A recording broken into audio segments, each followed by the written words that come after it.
are participating in person, you can pick up an interpretation device at the entrance to the plenary hall.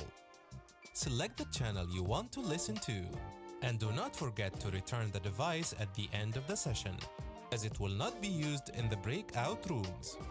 Interpretation during the breakout sessions for in-person participants can be accessed through an interpretation app, which can be downloaded to your smartphone. Please ask at the help desk for more information on how to find and connect to the app. We want the World Scout Conference to be a welcoming, inclusive, and safe space for everyone. Our Code of Conduct defines the ground rules that apply to everyone taking part in this conference to ensure a safe event. Remember that you must follow the Code of Conduct at all times. Smoking is not allowed inside the conference venue. Gambling and the possession and use of illicit substances is strictly prohibited. To further ensure everyone's safety, please follow the security rules and wear your conference ID during the event. For any first aid needs, a medical team is available at the conference venue. A Safe from Harm team and listening ears are ready to help. If you feel uncomfortable, threatened, or scared, or just want to talk to someone trusted, do not hesitate to reach out to the Safe from Harm team. Online participants can contact listening ears using the chat feature in the community section of the conference app. During the day, you can find the team at the listening ear space located in the Shahrazad room on level -4 or on call outside of program hours through the SOS phone line. Remember that it is your duty to report any potentially harmful situation you witnessed during the conference. You can do so by talking to a listening ear or by emailing safeconference@scout.org. For more information, please head to scoutconference.org/safe-from-harm. It's everyone's responsibility to make this event a safe and fun experience for all. Stay up to date with the latest developments at the conference by following our official channels on Facebook, X, and Instagram. We'd also love to hear from you. Share your conference highlights and stories using the Scout Conference hashtag #ScoutConference. You can also tell us about your conference experiences through the Daily Evolution Survey, accessible anytime via the conference app. Please be aware that we are logging the speaking times of conference participants in the plenary sessions to compile demographic statistics. Before we start, please take a look around you to identify the closest emergency exit. In the case of an emergency, follow the emergency signs and guidance from the conference team. Exits can be found at the back or sides of the plenary hall. The local emergency number is 112. If you need any support, our help desk team is available at the entrance of the plenary hall from 8 until 18. Outside these hours, you can reach out to our online help desk team at www.scoutconference.org by clicking on the Contact Us tab or via the Contact Us button in both the Attendee Hub or the conference app. Thank you for your attention. We are about to start, and we hope you have a fantastic time at the 43rd World Scout Conference.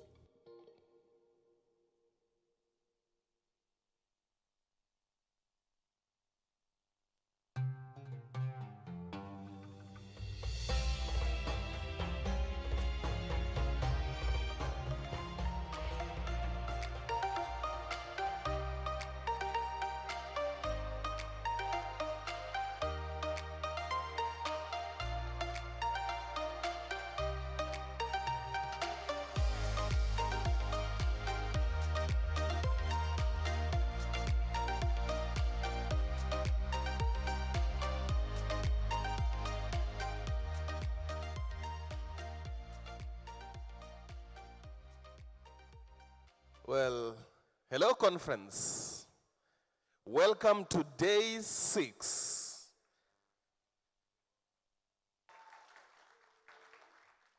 How is your energy level today? We made it, right? Woo! Thank you so much. We are full of energy and it's a very important day today. So without further ado, I take this opportunity to welcome onto the stage the chairperson of the World Scout Committee, Andy Chapman, to announce the results of the elections of the chairperson and the vice chairpersons of the newly elected committee.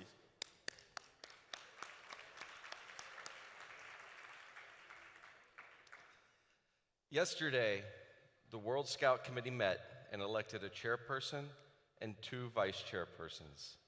At this time, I would like to call on stage the 2 outgoing vice chairpersons, Jo Daman and Sarah Rita Katan. Please join me on stage.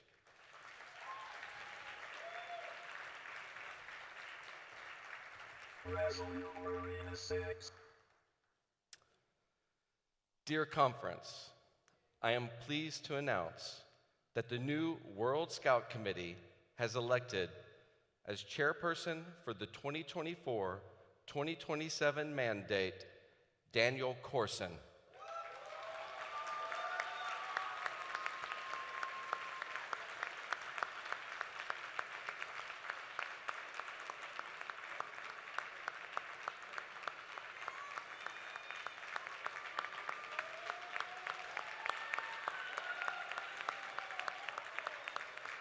They've also elected Maury Chang and Julius Kramer as vice chairpersons. Would you please join us on stage?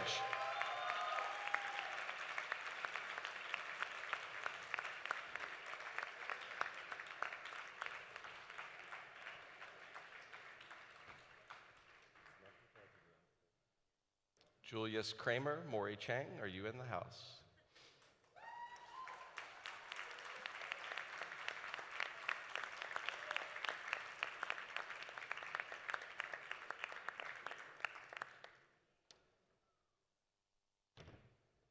Thank you for your willingness to serve the movement, and we're wishing you the best of luck.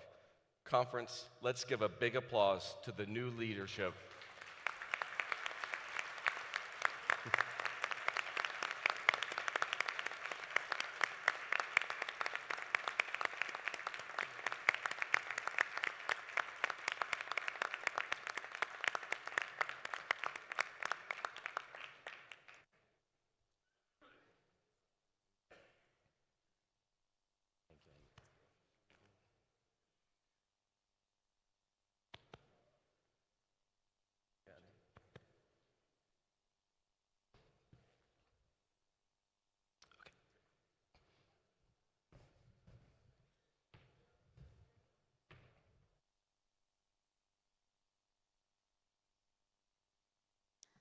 All right.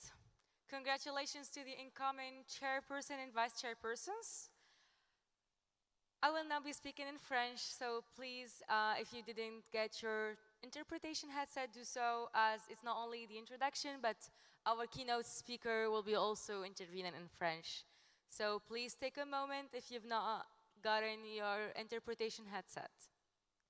All right.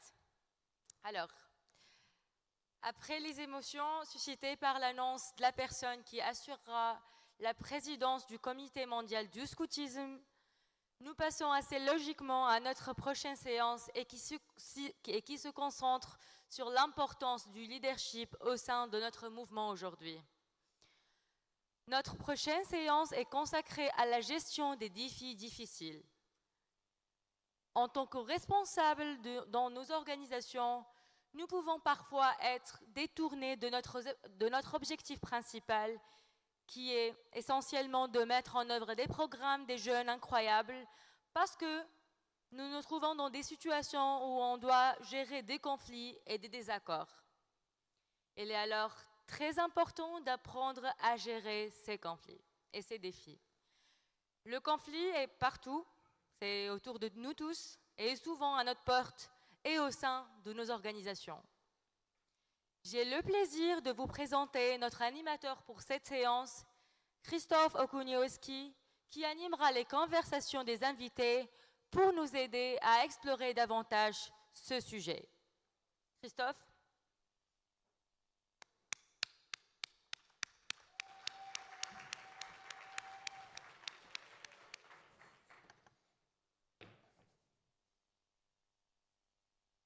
Thank you very much for a very warm welcome, chairs. So, in general, conflicts, Right now, there is a lot of them in the world, unfortunately. There is at least one major conflict in every region of the World Scouting movement. Some have been going on for rather so longer time, while some others are a little bit more recent. These conflicts deeply affect the lives of people in those communities and countries. Inside our organizations, this new era brings unique challenges.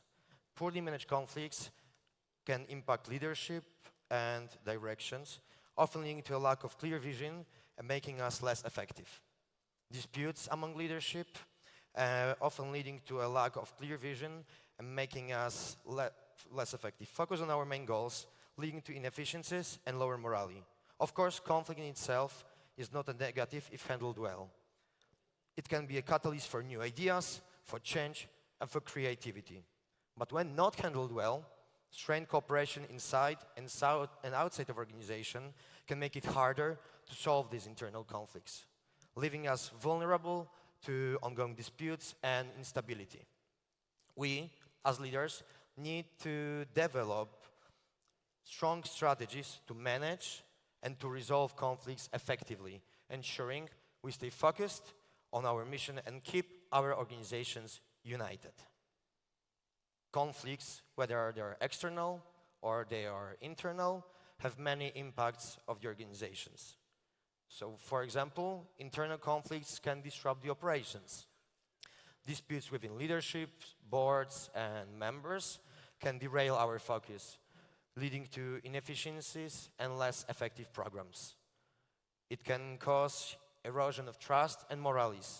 Ongoing conflicts within an organization break down trust and lower the morale among staff and stakeholders, impacting our ability to serve young people. It can disrupt the financial instability. It can cause the financial instability. The external and internal conflicts can cause big financial losses, affecting the sustainability and growth of our organization. Strained leadership and vision. Internal disputes can lead to unclear leadership and vision, making decision-making and strategic planning much, much more difficult. Losing focus on core mission. Ongoing conflicts can pull us away from our main mission, reducing the quality and impact of our programs. As well, they can cause the geopolitical conflicts can impact our international organizations, leading to global tensions and conflict that can complicate the work of international organizations, affecting the collaboration, funding, and program delivery across all of the borders. Amidst all of these challenges, keeping our movement united is crucial. Unity leads to a stronger collaboration, shared resources, and a collective focus on our mission, boosting resilience and impact. Inside our organizations, conflicts and disputes can also come up between the leadership, the boards, the members, and each with different views and priorities. These issues can hurt all the membership and our missions, both with the effectiveness of our programs and undermine the trust and cooperation that is needed for the success. As leaders, it is our responsibility to develop and use the skills needed to manage and resolve these disputes effectively, so ensuring we stay focused on delivering the valuable program and opportunities for all young people. Understanding and addressing these conflicts, both inside and outside, is the key for growth and strength of our movement.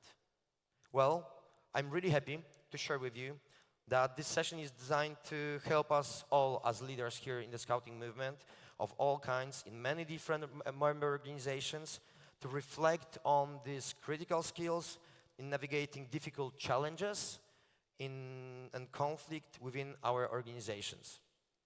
For the next 40 minutes, we will discuss strategies to address conflict within our organizations and how to manage these challenges that arise from the conflicts. And as we are always looking for the future, we'll discover ideas and best practices to ensure that our organizations and movement remain strong and resilient for the future. I'm really happy to present the Chief Commissioner of Côte d'Ivoire, René Tardy-Kouassi. René Tardy is the National Commissioner of the Association des Scots Catholiques de Côte d'Ivoire and Director of Operations and Treasury at the bank in Côte d'Ivoire. His journey in finance began at the age of 12 as a patrol treasurer, actually, so some time ago in some proper local scout group, leading him to become a banker. Scouting played a pivotal role in his career, and he's grateful for the impact it has on his life. Trained as a growth consultant for World Organization of the Scout Movement, he helped his association grow from 6,000 to as much as 30,000 members in just 7 years. In 3 months, he'll hand over his duties as a National Commissioner. Let's welcome him with a grand applause. Bonjour. Hello, good morning. I'm René Tardy, and my brother make my introduction, but I will be my presentation in French.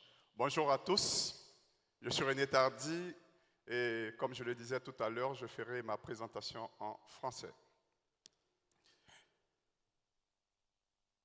Sur la question du leadership pour le succès, comment relever les défis en tant que leader dans nos organisations. Nous avons commencé par la présentation pour dire que pour nous, le leadership, nous avons essayé de le définir comme une capacité à influencer et à mobiliser une organisation vers des objectifs communs. Selon moi, en tant que scout, le leadership est une démarche collective, ensemble, qui permet d'atteindre des objectifs si chacun joue son rôle de manière engagée selon une vision définie. Par exemple, dans une patrouille, tout le monde a un rôle et chacun doit pouvoir le jouer avec leadership. À partir de là, les qualités clés que nous souhaitons sont des qualités de vision, de motivation, de communication, de prise de décision et surtout d'adaptabilité. Quels sont les défis? Et je vais m'appesantir sur les défis de mon ASN. Eh bien, lorsque nous sommes commissaires nationaux, nous rendons compte que nous avions une absence totale de vision intégrée. Et j'insiste sur le thème intégré parce que ça veut dire que nous avions une vision, mais elle n'était pas forcément la vision de l'OMMS. Ça veut dire que chacun dans notre association venait avec sa vision. Nous avions eu face à nous des personnes qui étaient assez résistantes au changement. C'est le cas par exemple du projet d'entreprise lorsque nous avons mis en place notre vision. Le projet d'entreprise de notre association que nous avons appelé Envol de notre association, qui était un projet de croissance qui s'intégrait naturellement dans les 6 visions stratégiques selon la vision de 10 ans passés. Et selon les 6 priorités, nous avons pu établir une vision, mais nos chefs imaginaient que j'avais 40 ans à cette époque, et à 40 ans, j'étais trop jeune et les gens ne voulaient pas qu'il y ait trop de changements. Nous avions aussi un défi de gouvernance. Nos statuts, règlements intérieurs, les procédures et modes opératoires étaient totalement inopérantes. Nous avions une insuffisance de compétences de nos leaders. Nos leaders manquaient d'engagement parce qu'ils voulaient juste avoir le titre. Nous avions un problème organisationnel parce que nous avons 4 niveaux dans notre association et il y avait des blocages et cela créait beaucoup de conflits. Nous avions surtout des conflits internes parce que celui-là était plus ancien que l'autre, donc c'est lui qui devrait être le chef et celui-là ne voulait pas et le mouvement ne pouvait pas véritablement avancer parce que nous avions des différences d'idées et on nous taxait généralement de vouloir trop moderniser le scoutisme parce qu'il y avait des difficultés. Ensuite, nous avons remarqué qu'il y avait une insuffisance de jeunes et de femmes. Alors que nous revenions de Bakou, nous avions dit que le scoutisme est un mouvement pour les jeunes, par les jeunes et avec les jeunes. Et dans notre association, il se trouvait que beaucoup de jeunes n'étaient pas dans nos instances de décision. Nous avons apporté des réponses face à ces défis-là. La première réponse était le développement et la communication d'une vision commune qui émanait de l'OMMS. Je vous ai dit que nous sommes partis de cette vision stratégique de notre organisation qui fait bien les choses d'ailleurs. Le deuxième élément, c'est l'accompagnement au changement de gestion de résistance à travers une communication intensive et dense. Elle a permis de partager la vision, la nouvelle vision en tout cas de notre association à toutes les instances. Et toutes les instances se sont appropriées cela jusqu'aux jeunes. Jusqu'au final, tout le monde est devenu, j'allais dire, ambassadeur de notre projet. On appelait le projet Envol et c'était un projet de croissance. Nous avons commencé une révision et une mise à jour de tous nos documents de gouvernance et de formation de nos membres sur la question. Nous avons ensuite renforcé les capacités et créé un environnement qui motive l'ensemble de nos chefs.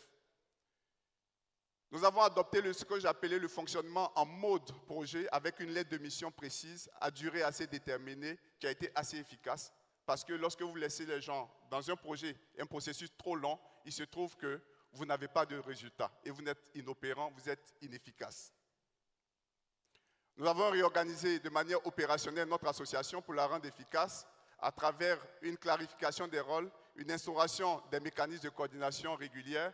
Et je peux vous le dire, nous avons utilisé des réseaux sociaux pour réduire ce qu'on appelle la chaîne de commandement entre les différents chefs et entre les différentes instances. Chacun pouvait parler à tout le monde à travers les canaux, à travers les réseaux sociaux et nous avions créé pas mal de groupes pour travailler là-dessus. Nous sommes assurés enfin qu'il existe des mécanismes de gestion de conflits à l'intérieur de notre association. Nous avions plusieurs organes et nous étions sûrs qu'à tout moment, chacun devrait pouvoir avoir recours à un organe s'il se sentait mal. À partir de là, le Conseil des aînés, le Comité national de direction et nous-mêmes l'équipe nationale, nous étions prêts à pouvoir accueillir les plaintes et les complaintes de tous ceux qui voudraient se plaindre dans notre association. Et nous avons fiabilisé ce canal-là. Et enfin, nous avions fait la promotion du leadership féminin et l'engagement des jeunes en créant des départements engagés sur le leadership féminin et l'engagement jeune. Nous avons obtenu les résultats suivants. Une croissance des effectifs de notre association de 6 000 à 30 000 membres en 3 ans, en 7 ans. Nous avons enrichi les programmes et les parcours de formation qui prennent en compte toutes les fonctions. Toutes les fonctions ont été revues, retravaillées. J'avoue, et je peux vous le rassurer, avec l'appui de l'organisation, de notre organisation et du bureau régional aussi. Il faut dire que nous savons former nos chefs parce que pour pouvoir avoir 30 000 scouts, nous n'avions pas suffisamment de chefs. En 3 ans, nous avons mis un programme de formation en place où nous sommes passés de 1000. Nous avons formé 1197 chefs en 3 ans à travers tous les échelons dans tout le pays pour pouvoir supporter notre projet. Et environ 30% de nos responsabilités ont commencé à être assurées par les femmes contre 18%. En plus, beaucoup de jeunes ont été intégrés dans l'ensemble de nos instances. Nous avons rénové l'ensemble de nos programmes et nous avons édité enfin des manuels éducatifs. Nous avons participé de plus en plus, fait participer de plus en plus les jeunes aux événements internationaux. La preuve ici, nous sommes venus au moins avec 2 jeunes qui ont moins de 30 ans et véritablement ces personnes-là, nous nous appuyons sur eux comme des tremplins pour pouvoir aider à pouvoir donner de l'information, surtout sur comment est-ce que notre organisation fonctionne depuis le niveau mondial jusqu'à nos différents groupes. Nous avons mis en place un fonds scout avec la participation à plus de 70% des scouts eux-mêmes. Pour qu'ils puissent vous suivre, c'est parce qu'ils croient en vous. Des participations records à l'ensemble de nos événements. Nous avons fait un jamboree national. Nous avons réuni l'année dernière 15 000 scouts sur ce jamboree-là.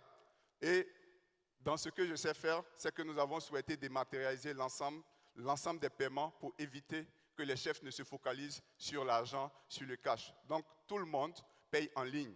Et ça va directement dans les comptes de notre association. Et c'est transparent pour tout le monde. Et enfin, nous avons une présence remarquée sur tous les réseaux pour garder le lien avec tous et partager nos ressources. Ce qu'il faut noter, c'est que nous, pour ceux qui nous connaissent, ils ont forcément entendu parler de notre association quelque part. Pourquoi? Parce que nous avons beaucoup utilisé le canal des réseaux sociaux. De l'expérience de notre association, nous avons noté les leçons apprises suivantes. La confiance est la base du leadership. Les personnes suivront un projet associatif, vous suivront, justement parce qu'elles vous font confiance et cela passe par 3 qualités. La compétence, l'écoute et le caractère.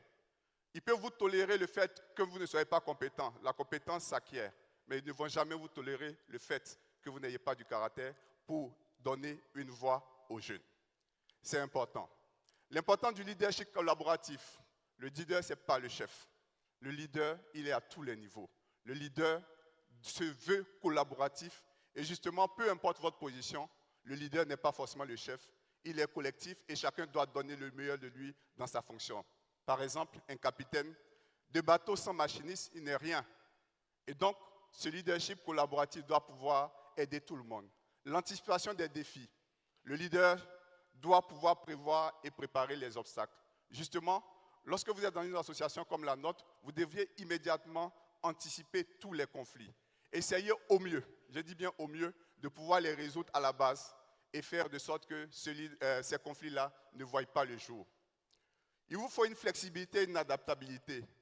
L'importance d'un leadership agile dans un monde en mutation, par exemple face au Covid, nous avions dû inventer ou réinventer le scouting à travers les réseaux. Et l'importance de créer un environnement qui encourage l'innovation et la résilience, pour nous, c'était assez important. Sur le leadership, il y a ce que j'appelle des mythes qu'il faut déconstruire dans nos associations.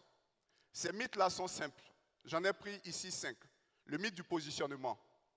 Si je ne suis pas au sommet, je ne peux pas diriger. C'est archi faux.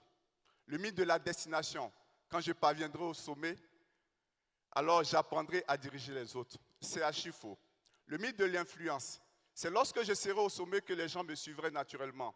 Ce n'est pas vrai. Le mythe de l'inexpérience, quand je parviendrai au sommet, j'aurai le contrôle de la situation. Ou encore le mythe de la liberté, quand je serai au sommet, je n'aurai plus d'entrave. Ces mythes sont à déconstruire dans nos associations parce qu'il se trouve que si vous ne travaillez pas, ce n'est pas parce que vous êtes le chef que tout le monde vous suivra. Pour qu'on vous suive, il faut avoir un projet, il faut avoir une vision. Il faut pouvoir apporter des solutions et il faut pouvoir être opérant. Il faut partir du haut pour aller vers le bas et du haut, vous partez déjà par la vision de l'organisation dans laquelle nous sommes. Il faut intégrer cette vision-là à l'intérieur de vos organisations et à partir de cela, naturellement, les choses iront. Je ne dis pas que vous n'aurez pas de conflit. Je vous ai dit de vous apprêter parce que lorsque vous êtes leader, il faut être prêt. Il faut être prêt pour la vie, il faut être prêt pour pouvoir résoudre l'ensemble de vos conflits. Voilà en quelques minutes ce que nous avons pu essayer de pouvoir vous produire. Nous participons au panel et l'ensemble de vos réponses et vos préoccupations et questionnements seront répondus. Je vous remercie.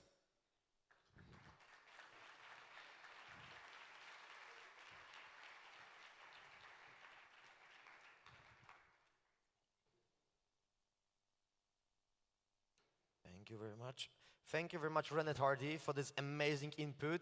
And let's give him one more big round of applause.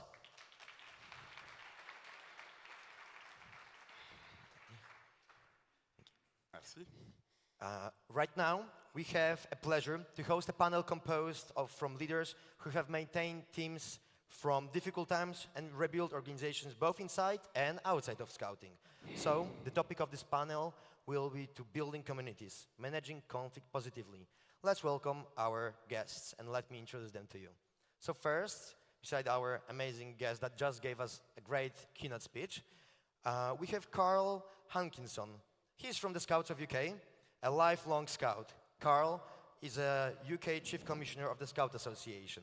He leads right now more than 1,000 volunteers from all around 8,000 groups. He has previously led work to transform how we volunteer in Scouts, vary the membership fee model in the association, and created additional alternative Scout promises to ensure that more Scouts can actually join.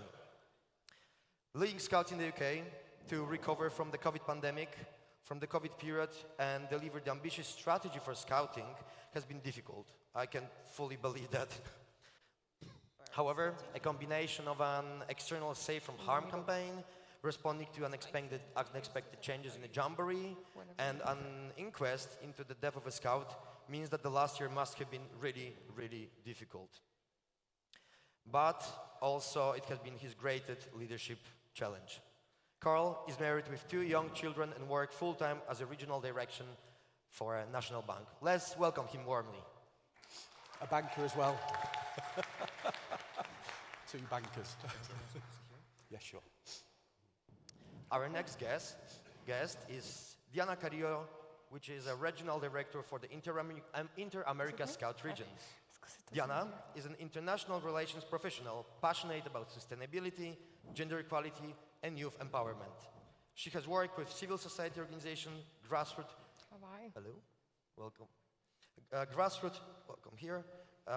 gender equality and youth empowerment. She has worked with civil society organizations, grassroots youth-led collectives, local governments, and international organizations such as the United Nations. She has served as a youth advisor to the World Scout Committee, chairperson of the 2021 World Scout Youth Forum, the chairperson of the National Boards of Scouts of Mexico, and is currently serving as the youngest regional director for World Scouting in Inter-America. Let's welcome her.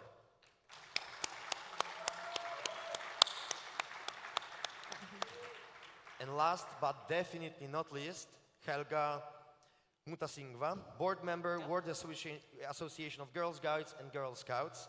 Helga is a medical doctor, social entrepreneur, also co-founder of Afia Pomoja, if I remember well. Hello. Hi. An award board member based in Dar es Salaam in Tanzania. As a passionate advocate for girls and women's rights, Helga served as a volunteer on the board of Global Youth Mobilization and the National Executive Board of Tanzania Girls Guides Association. She has been an advocate for good health and for girls and women, ending gender-based violence through guiding non-formal education activities. Let's welcome her.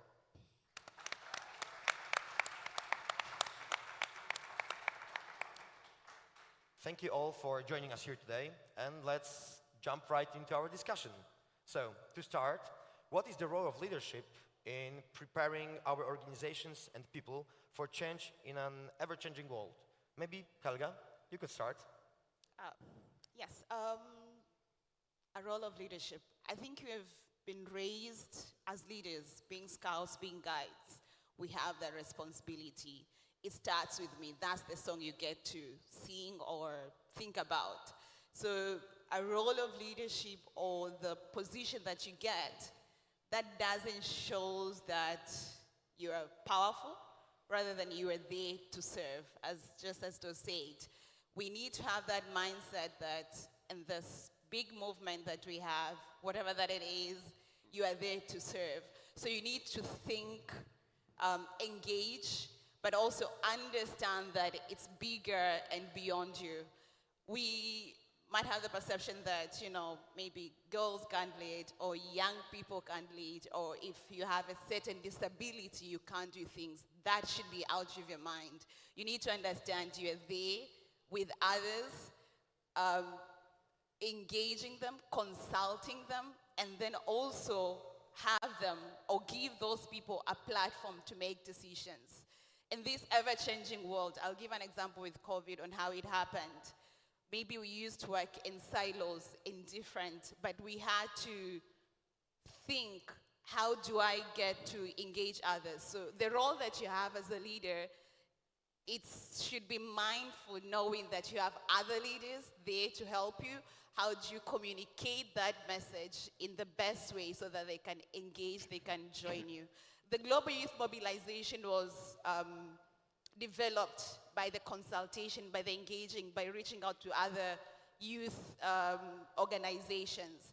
And also we are aware that funders also have their own way of funding. So you needed also to communicate, or the big 6 youth organizations had to communicate in the best way to be believed by those funders that you can give us the money, and the young people in their own roots, they can make changes, they can help. Those are the leaders that you have.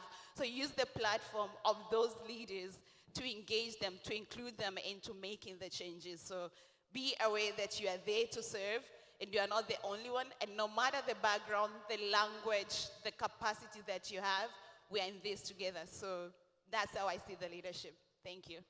Thank you very much. Thank you very much, Helga. I would say that emphasizing how much engaging others is important is a key word from that. Diana, what's your stand on this topic? Yeah, apart from engaging others, I think sometimes when we think of leadership, we think of the need of predicting the future or being able to have a vision. And then in this ever-changing world, I think it's more and more important that we actually foster the skills of resilience, because sometimes we cannot anticipate or predict the future. So I think it's really important that while engaging others, we also foster a culture of curiosity, critical thinking, and also having a more proactive approach, even if we cannot predict the future. I think it's also really important that we, as you said, we manage conflicts in a different way, more assertively, because that's one thing that is inevitably going to come. We're going to have conflicts, we're going to have differences, but that doesn't mean that we have to disengage and promote other type of behaviors. And I think the most important thing for me is how do we promote teamwork with diversity. I think in this world and having more complex challenges to solve ahead of us, we cannot think that only one person is going to be able to solve it all. We need to bring people from different backgrounds and different expertise to be able to solve these complex challenges. I fully agree. Thank you, Diana, for that input. Let's move to our next question then, because building and maintaining trust is definitely crucial, especially during the times of conflicts. So how can leaders actually build and maintain trust within their teams and communities during those times of conflict? Maybe, Carl, you could tell us a little bit about the strategy you found effective? Yeah, so I think the first thing for me is you've got to build relationships with the people around you. And I think it's easier to build relationships when you're not in conflict, when times are easier, and you've always got to work at it. And those relationships, I think we've challenged ourselves through COVID that we can meet online. But if you can do that in person, that's so much better, and that can be difficult with geography, but I think it's really important. So build that trust between the different people that are going to need to be involved in taking the decisions that are required when there are difficult times. I think those relationships aren't just inside our organization, as has already been said, they're outside. There are stakeholders, there are regulators, there are different people that can help us. I also think that you've got to ensure that there's the right followership in the movement. As leaders, it's important for us that we don't forget that we are here to serve and that we don't disconnect the national leadership of our organizations from our local membership. It's difficult and we all make mistakes. We all make mistakes. But I think we've got to work hard to make sure that people trust us. Because in difficult times, when we are communicating difficult messages, often in my experience, people need to believe in the leadership. They need to believe in the quality of the leadership, because if they trust the messenger, they're prepared to consider trusting the message.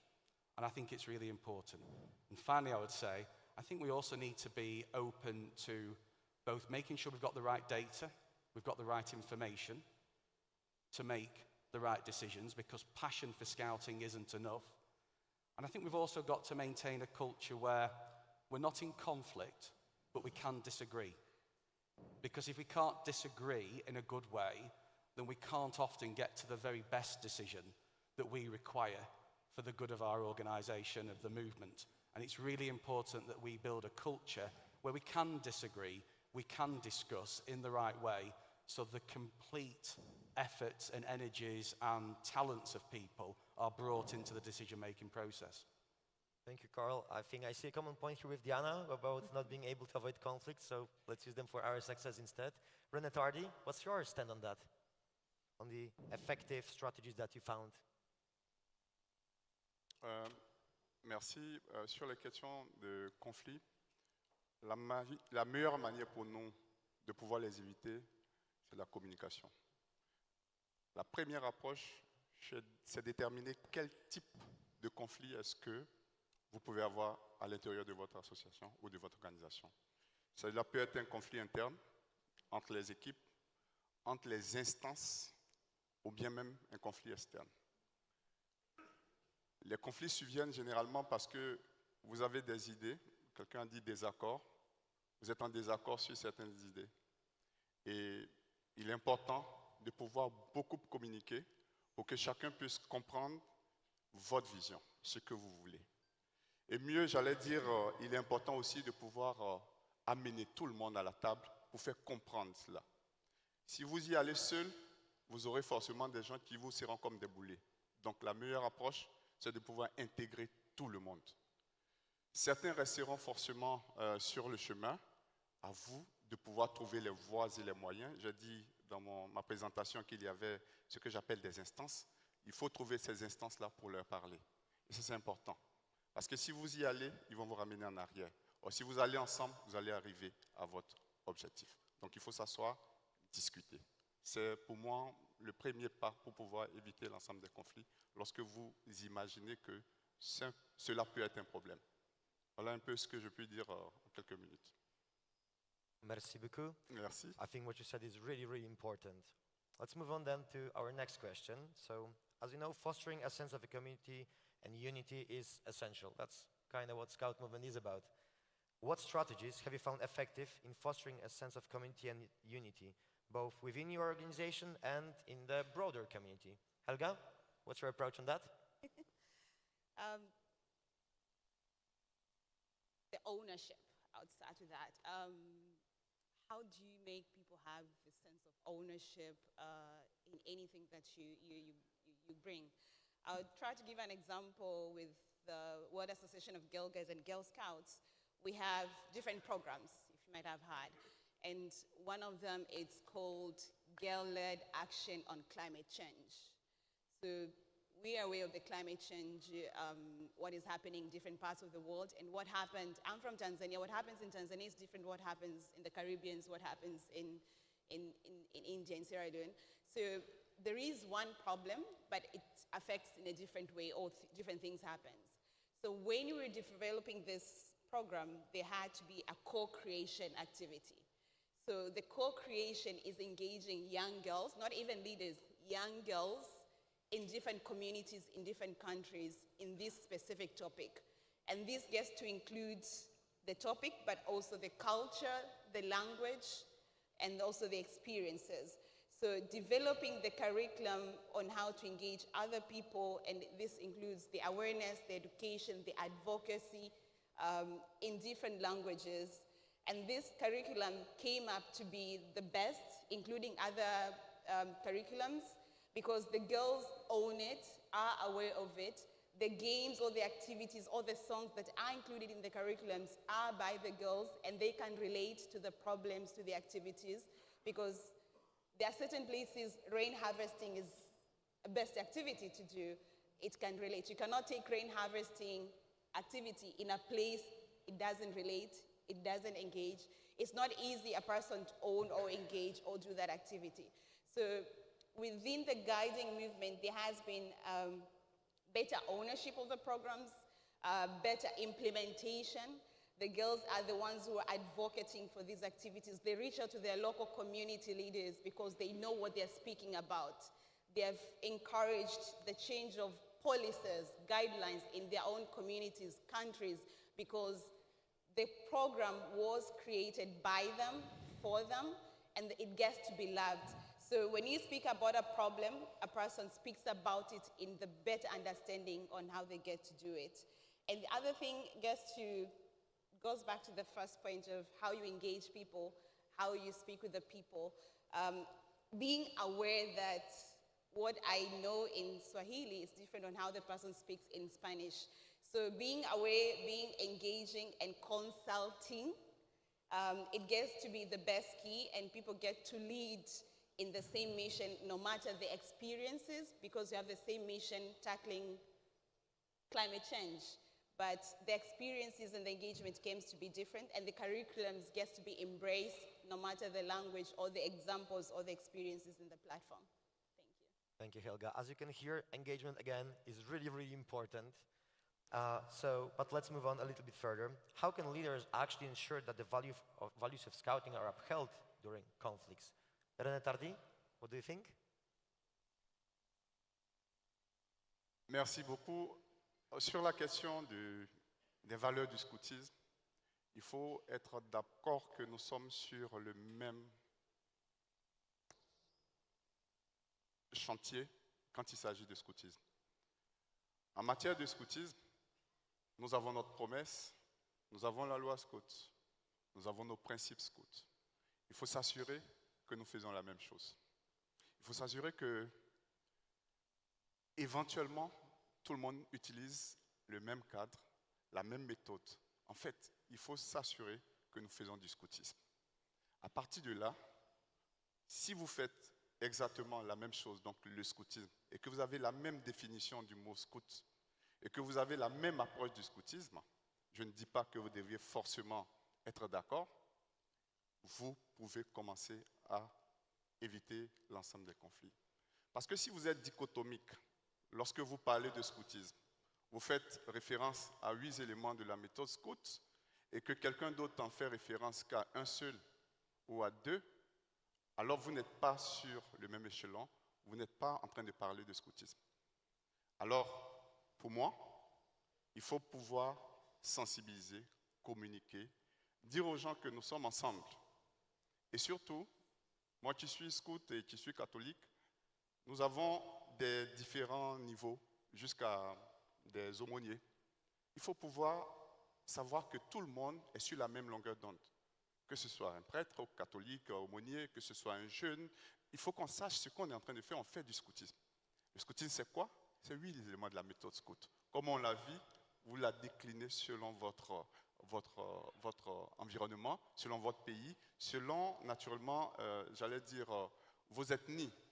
À partir de là, vous commencez à faire du scoutisme. Vous commencez à éviter les conflits. Pourquoi? Parce que vous vous entendez sur d'abord le minimum. Le minimum, c'est quoi être scout?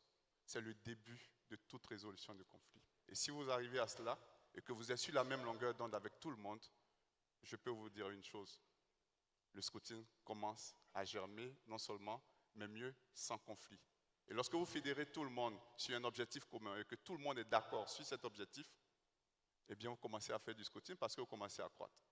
Et donc, ça permet véritablement de pouvoir avancer ensemble. La base pour moi, qu'est-ce que c'est que le scoutisme? Est-ce qu'on est d'accord? Si nous sommes d'accord, on peut avancer. Merci beaucoup for this amazing input. I think we all can agree that supporting our leaders is crucial for effective conflict management. So how can we actually organize, how can actually organizations support their leadership in developing the skills that are needed to manage those conflicts effectively? Carl, what's your take on that?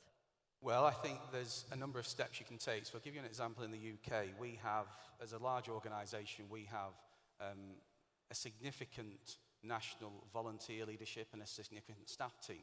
And we need to work really well together. And just recently, we've developed a program that we've rolled out across our leadership, our national leadership team and our staff team called Brilliant Leaders. And this is important, not just because it's investment in leadership at a national structure where there is complexity, but it's also independently accredited. But it also means that we've got a common culture, we've got a common language, we've got common structures, we've got a common understanding of what we're trying to achieve together. And this is really important for us. And I don't think we can ever stop working on making sure that we set the right conditions for success. And that then can translate itself into other programs that we've done previously. A particular program to develop young adult talent called Future Leaders that we've had in our organisation for some time, and that's developed some of our national leadership. Some of our national leadership has come from that development program that we set some years ago. And that was particularly designed to focus on young adults. Many of us do similar things, and indeed in World Scouting we do. But that is an investment. The second thing is the culture, to make sure that we create opportunities, we role model by changing the way that we create teams, by encouraging others, by providing space for different people to learn how to lead, learn how to make mistakes, because all of us make mistakes, and learn that it's okay. And also in our organisation, because for many of us, being a scout is such a sense of commitment, such a deep belief. In work, I'm in banking, you can move banks and start again, and you can change yourself a little bit. In Scouts, people remember the mistakes you made. It's okay. But we've got to role model that it's okay that people change, and making mistakes is part of the learning journey. It is not a problem. But unless that starts with us, including calling out the wrong behaviours, then our teams will emulate that. And that's really important, I think. Thank you, Carl. I think it's always important for someone to remind us making a mistake every now and then is okay, as long as we learn from them and don't try not to repeat them in the future. So finally, for our emerging leaders, what advice would you give to young leaders in NSOs who are preparing to take on more significant roles, Jana? Thanks. Well, I think when you're a young person, you have a lot of energy, you want to bring a lot of change. I was also hearing that. I saw here we have a lot of young people too in the conference, and I'm sure they are leaders today, they will continue to be leaders, and I think when you're an emerging leader, it's really important to first and above all, believe in yourself. because sometimes there could be discouraging elements in the environment, and I think you need to stay true what you believe and believe in yourself. Second, I think it's important that you keep learning and educate yourself, and that I think applies for everyone, regardless of the age. You need to keep learning and be self-aware of what's going on with you, with the situations that you live, acknowledge that, and take care of yourself. And finally, I think it's really, really important that you find mentors. And this is where I think intergenerational dialogue is really important, because you really find people that also believe in you, that will be willing to help you, and engaging with them and learning from their experiences is also something that is going to help you in growing as an emerging leader. So above all, again, believing in yourself and just go ahead. You'll be making some mistakes, but you'll learn from that and you'll thrive in the end. Thank you very much for these amazing tips and tricks for new leaders or emerging leaders. And thank you all for your valuable insights and contribution to this great panel and a great conference, I believe. This has been a very, very enlightening discussion, and I'm sure that we have all found some great reflections to take away with us.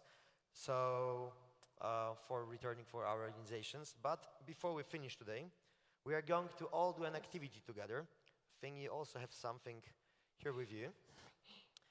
So let's do an activity together in a theme of unity and strength in leadership and conflict resolution. We're going to create a knot. We're using 2 different colors of paracord. Now, we know that you're all really great experts in probably doing knots. So we hope you can help those in the crowd that might not be that experienced with knot making as you are. So this knot will be a great metaphor for bringing 2 different pieces together, managing the tensions between them, and ultimately making something stronger and more resilient. So let's all get started. First, let's talk about the materials that you will need. Everyone should have 2 pieces of paracord in 2 different colors. If you don't have this yet, please raise your hand and we'll get them to you. Also make sure your scarf is ready, because you will be pinning the knot to it at the end. So please, raise your hand if you don't have the paracord yet. Someone from our conference team will for sure help you. I see some hands there on the side, for example, there on the sides. So our amazing volunteers will give you the paracords in a second. Do you still see the hands? Believe me, with this great sunlight here in the -4, it's pretty hard to see those hands, but I don't see them anymore. So great, let's now take 1 piece of paracord in each hand. The 2 different colors represent the great 2 different perspectives and roles within our organizations. Just like in our organizations, these pieces might seem separate, they might seem different, but they have the potential to create something strong when brought together. So, first step of making this square knot. Cross the right cord over the left cord. This is like the initial interaction between different leaders or team members of our organizations. It's the first step in bringing together diverse perspectives. So, we are taking the 2 paracord pieces and cross them. Second step is to take the end of the right cord and loop it under the left cord. This action represents the initial efforts to understand and integrate different viewpoints. It's about starting to weave together different ideas and approaches. So now we take it and loop it under. Step number 3 is now to take the end of the left cord and cross it over the right cord, forming a second loop.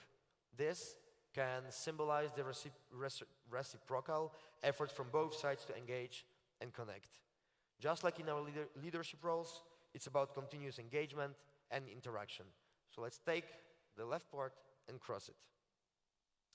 Finally, step 4, take the end of the left cord and loop it under the right cord. Pull both ends tight to form the knot. This is the critical moment where all efforts come together, managing the tension to create a strong, unified bond. It's a testament to the strength we achieve when we work through conflicts and differences to find common ground. So we loop it and make it tighter.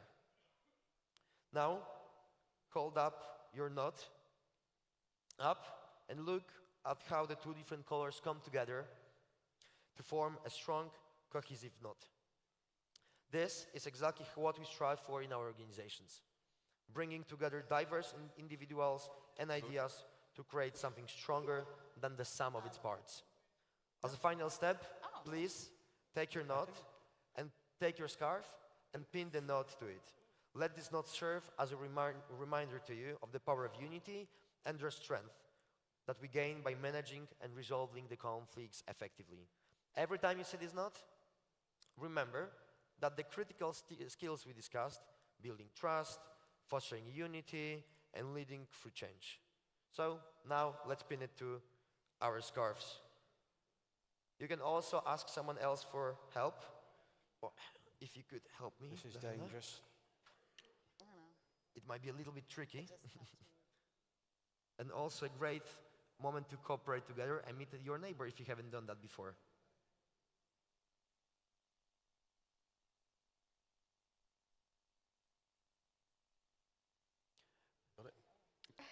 Thank you very much. So, thank you all for participating today in this session. Thank you all for contributing to this session. I think this simple knot embodies the essence of our session today. Just like this knot, when we bring together different perspectives and manage the tensions between them, we create a stronger and more resilient organization. Now, let's carry this metaphor into our discussion and explore how we can apply these principles in our leadership roles. Thank you very much. Thank you. Conférence, un grand bravo à nos panélistes et à notre animateur. Now I'm going to be back to English. So, with our Leadership for Success session concluded, we would also like to remind our delegates that we will now be going to coffee break, delegation time, and then we will have the upcoming voting session on conference resolutions. It's not only one session, but that's our plan for the day. I hope that you are all as excited as we are all here. And in that spirit, please prepare your devices. I think that everyone is professional by now, but we are always here to support you, so just raise your country cards, and if you're joining online, please just click on the bottom right corner of your screen. And please make sure to check that your e-voting credentials are working before we start the session. I'll now pass the floor to David for some practical announcements so that we ensure that we are all ready. And these practical announcements are mainly for those of you that have submitted a draft resolution or an amendment. David, please. Thank you.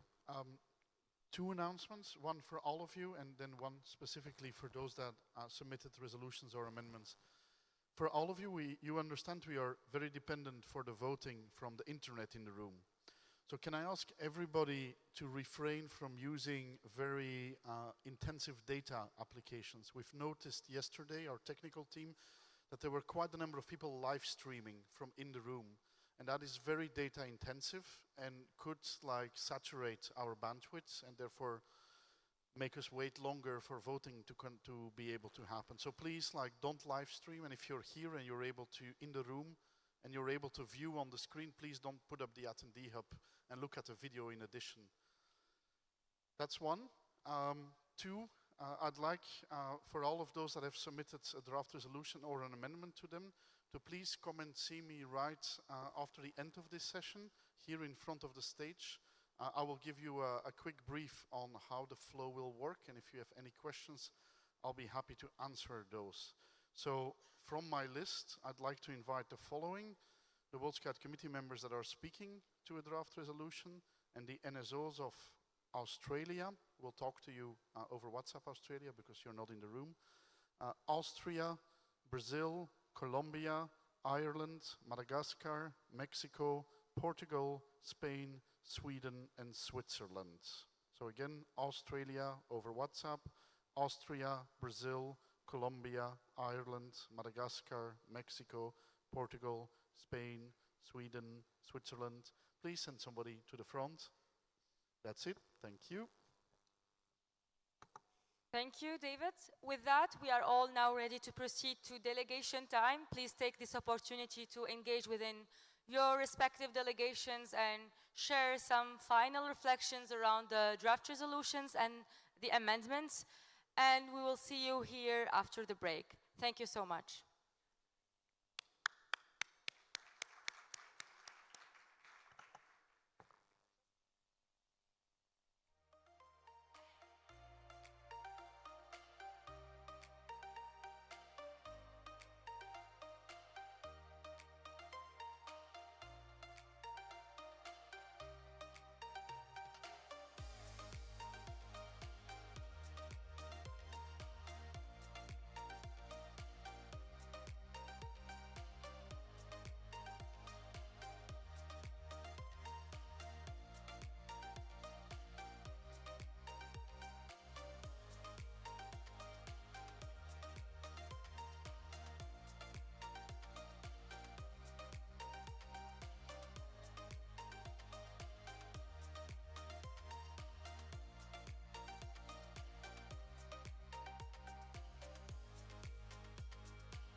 Sound is coming.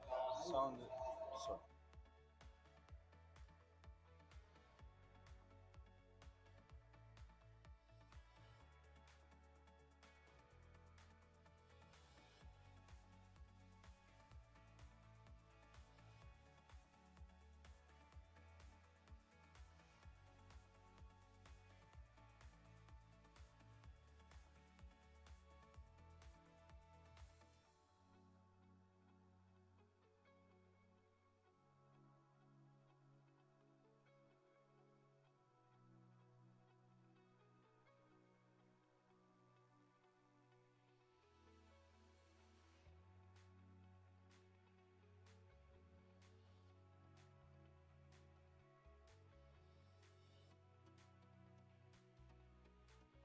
This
Okay.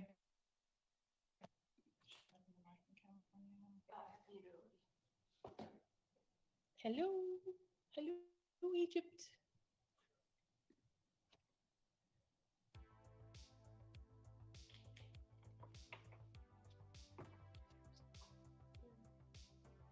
Come on here, I can see.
Welcome back, conference. Welcome back.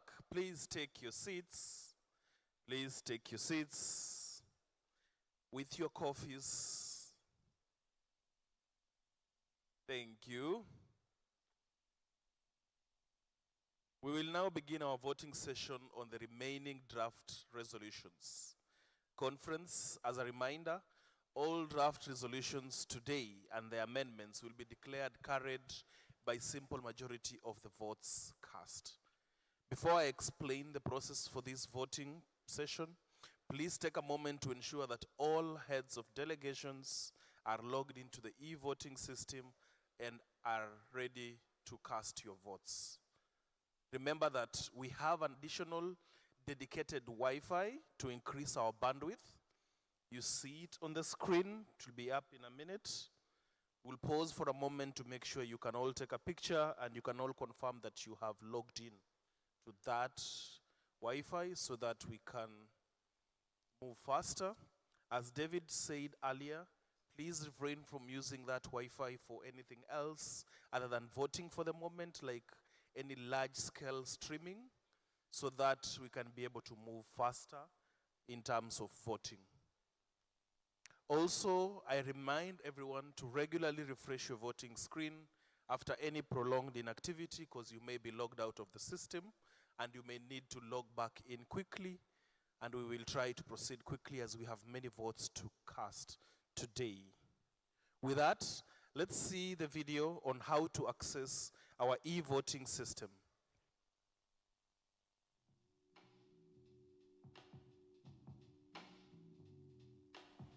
To access the e-voting system after creating your account, go to vote.scout.org. The system is accessed on this unique online platform, separate from the platform of the event you are participating in. We recommend that you bookmark this page or add it to favorites for easy access throughout the event. Delegates with voting credentials can log in with their registered email address and use the personalized password set when creating their account. Note that the link provided in the invitation email will expire once you have activated your account. If you forgot your password or wish to change it, click on the Forgot Password link below to the Login button.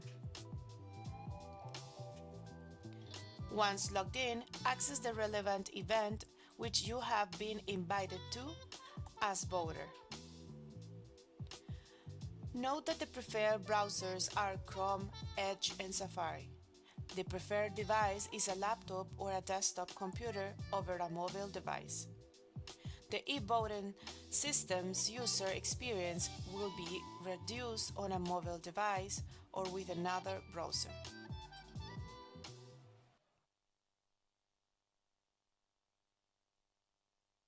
All right. If you are a head of delegation, please go now to vote.scout.org. Once again, we want to provide as much support as possible. We know that many of you are by now familiar with the e-voting system, but nevertheless, please do not hesitate to either raise your country card if you are joining here in person. Please keep it raised until one of our team members reaches out. And if you are joining online, please reach out to the online help desk button and our support team will assist you. You can also email vote@scout.org for assistance. Please keep your country card raised in the case that you logged into vote.scout.org and you could not reach out to the e-voting system, or if you are facing any difficulties to get online in the e-voting system. We urge heads of delegation to now proceed to vote.scout.org.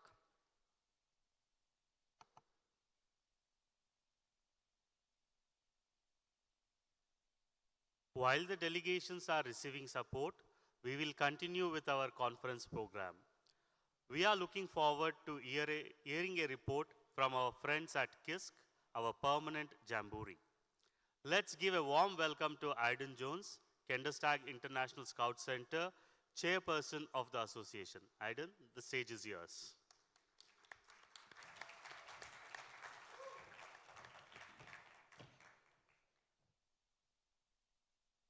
Good morning, conference. Good morning, everyone.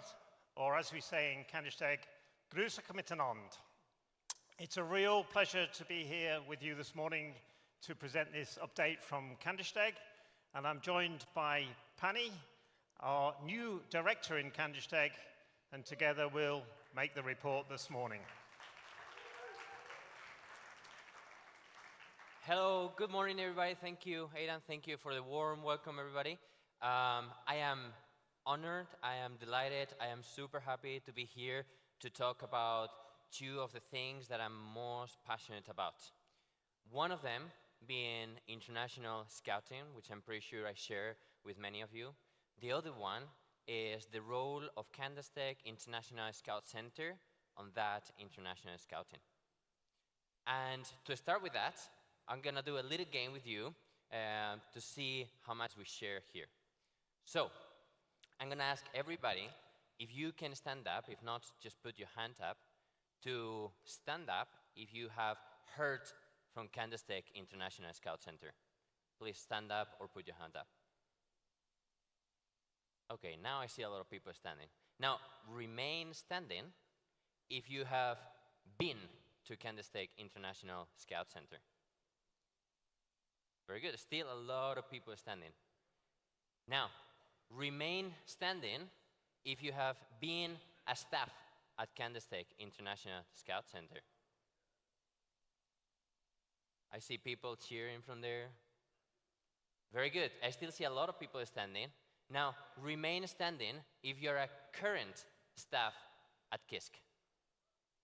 I still see 2 people standing. Very good. Remain standing or stand up again if you're a future staff member at KISK. There's one person, is Ona there? Say hi. Very good. Ona is our next guest services director. Thank you very much, everybody. That's how much we share. But I also acknowledge that not everybody has been able to have the privilege to be at KISK. And for that, we're going to take you a little bit through a journey of history.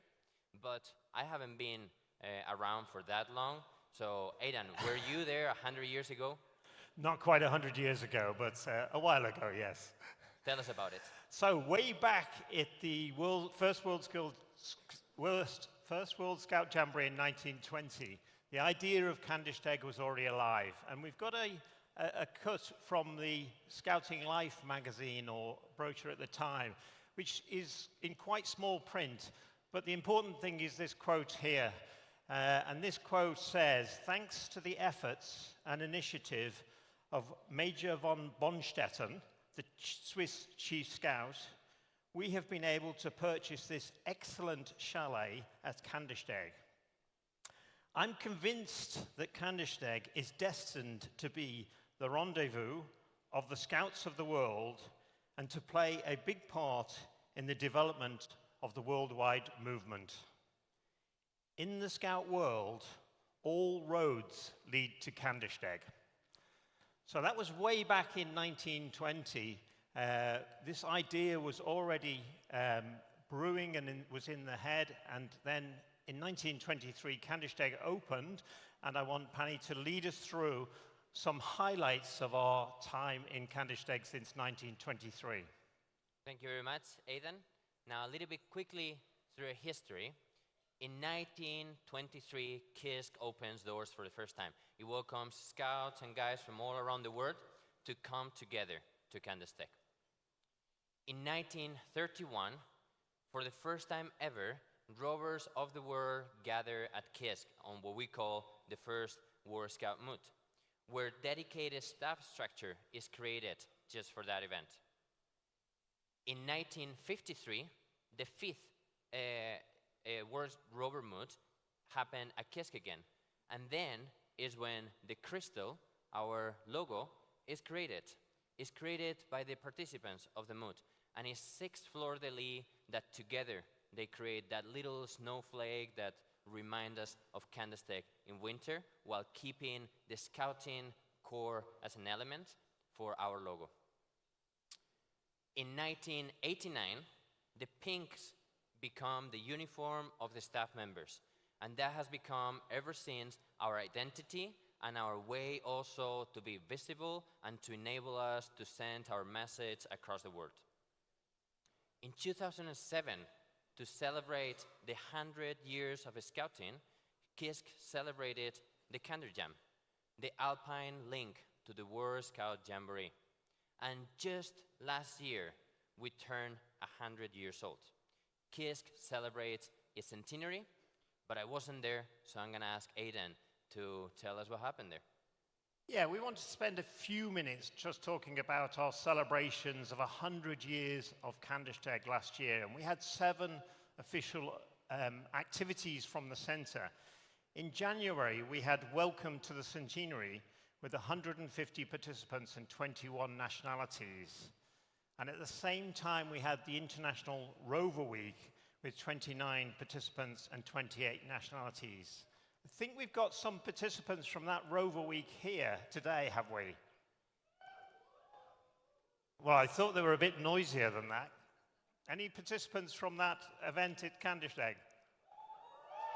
That's a bit better, thank you. And then in February, we had KISK Joti with 1.5 million, 1.5 million engagements from KISK Joti in 2023. In May, we moved on to Wood Badge training with 34 participants and 24 nationalities, quickly followed by our Members Weekend. I know we've got lots of members here, members of the Kandersteg Association here, and our Members Week in May last year had 130 participants from 28 nationalities. In July, we had our main celebratory event, Kanda 100, with 1,600 participants and 64 nationalities. I am sure we've got some people who were at Kanda 100 here. And I'm sure they made a lot more noise when they were at Kanda 100. Come on, if you were at Kanda 100. Thank you. And then at the end of the year, we wrapped up with our See You in 100 Years event with 180 participants and 21 nationalities. But we were also very fortunate to have 2 other events which are of great significance. We had the World Scout Committee meeting in Kandersteg in the earlier part of the year, and we had the 75th World Baden-Powell Fellowship event in the autumn. So also really, really important. And we've definitely got some people who can make a noise who are at those events. So well, that's better. Thank you very much. Thank you. And now? Now, Aidan, let me tell you how the center looks today. Excellent. You're going to tell us what's on from 2023 onwards. Exactly. The center today looks a little bit like that. Every year, 16,000 scouts and guides from all over the world come to make the permanent mini jamboree a reality. Those 16,000 scouts create 75,000 overnights. They create the magic of that mini jamboree. And we bring them from 65 different countries. That diversity that we want to see on a jamboree, it really takes place in Kandersteg. Now, as much as I love history and heritage and the importance that that has in the development of any organization, I think it's enough of looking at the past. Let's look at the future. What's next? Looking forward for the next 100 years, well, we have done a strategy, not for the next 100 years, but yes, for the next 6 years. The KISS committee, after a year of hard work, presented on the last General Assembly in May, our new strategy. And I'm very happy here to say that it goes very much in line with society trends and with the needs of youth, and that looking at NSO strategies and World Scouting strategy, we go very much in line with that. So now, let me outline you the most important elements of that strategy. We want to create a better world of inclusivity and peace through youth empowerment and international friendship. And we're going to do it by bringing scouts and guides of the world together in an alpine environment and to inspire and empower young people in the creation of a better world. Now, this is very difficult to implement, so we chose 5 strategic priorities that help us contextualize KISS mission and vision in today's world, in today's society. So let me tell you that our strategic priorities are diversity and inclusion, environmental sustainability, high-quality scouting program, mental health and well-being, and organizational resilience. And although we just started implementing this strategy in May, guess what? We're already doing many things that go along this strategy. The Solidarity Fund provides financial aid to staff members and participants of KISS events to ensure that our diversity is as wide as we can get. The International Road Week planned for the next winter is themed around action for environment. Our program has been really in contact with partners and other organizations to widen the scope of the educational outcomes that we want to see in Kandersteg. We're looking at updating all our safe from harm policies and processes to ensure that Kandersteg keeps on being a safe place for youth and adults. And last but not least, we're working diligently to update financial guidelines, internal processes, and governance bodies to ensure that the organization is right for the next 100 years. Very good. Good. So, but I have a question for you, Pani. Tell me, Aidan. Because I just realized that I'm looking at you there and I can see something in your hand, and I thought it was a new iPad or something like that, but it looks like a bashed tin. It looks a little bit familiar to me, but why have you been carrying this and not letting go of it? What's so precious about that you won't let go of it? Very good, Aidan. Thank you very much. So, this that I have here is one of the most valued treasures that we have at KISK. It is so valuable that we keep it in the archive room, inside the safe, and only a handful of people have access to it. I tell you what's inside. Well, this is a can, and inside is just ashes. But it's ashes from every important, impactful campfire that we have ever held at KISK, right? If you look back, in last June, in the 13th of June, when the new pinkies were graduating, we took some ashes of that campfire and we put it in here, right? The previous time, perhaps in summer 2022, when Danny from Portugal, who is here, was first time a pinky, those ashes are also here. We keep on adding ashes from previous campfires into next campfires. If we go back to winter 18, when Lasse from Denmark was also a staff member, those ashes are here. And if we go a little bit back to winter 17, then Ona's campfire ashes are also here. Marianne's ashes from autumn 2022, who is also here, are here. So it rings a bell because when you were a pinky, Aidan, in 1989, the ashes of that campfire are also here. So we let the fire cool down, we take the ashes, and we add them to the next campfire. And that tradition goes back and back and back to the very first campfire at Kisk. This is the way that we connect people through time. This is the way we help staff members and guests that come for certain moments to feel that they belong to something in common. So I brought them just to not only to bring something from Kandersteg to you, to the conference, but also to take a little bit of the conference to Kandersteg. So I hope to see you all in Kandersteg. I hope to welcome you at some point there. I hope to welcome you home. And just with that, see you in Kandersteg. See you in Kandersteg. Thank you.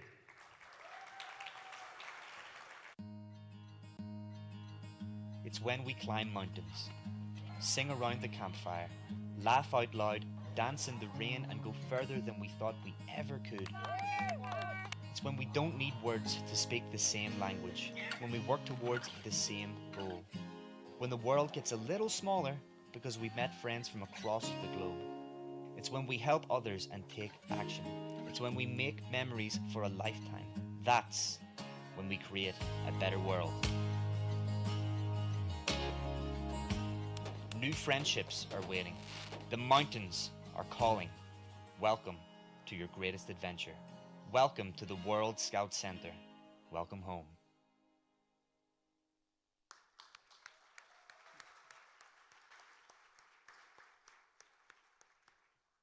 Thank you, Aiden and Pani.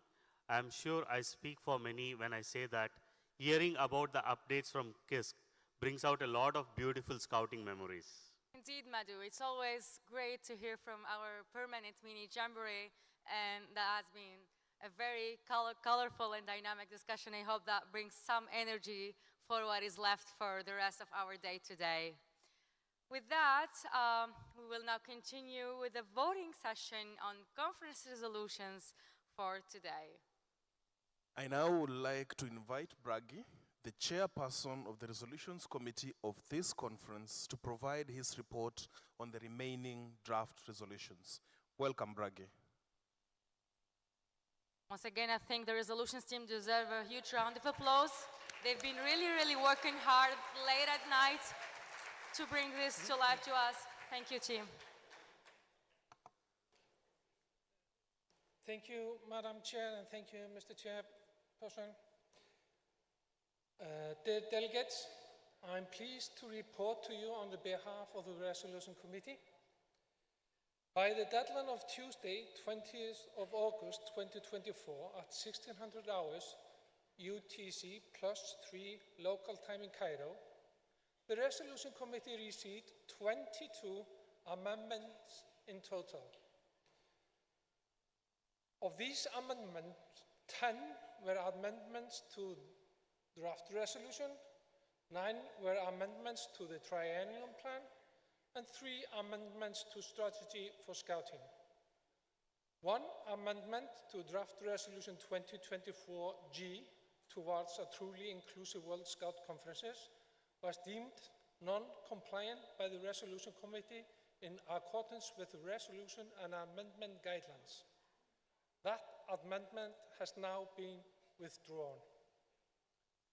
All other amendments were carefully considered by the Resolution Committee against the conference document 2B, resolution and amendment guidelines.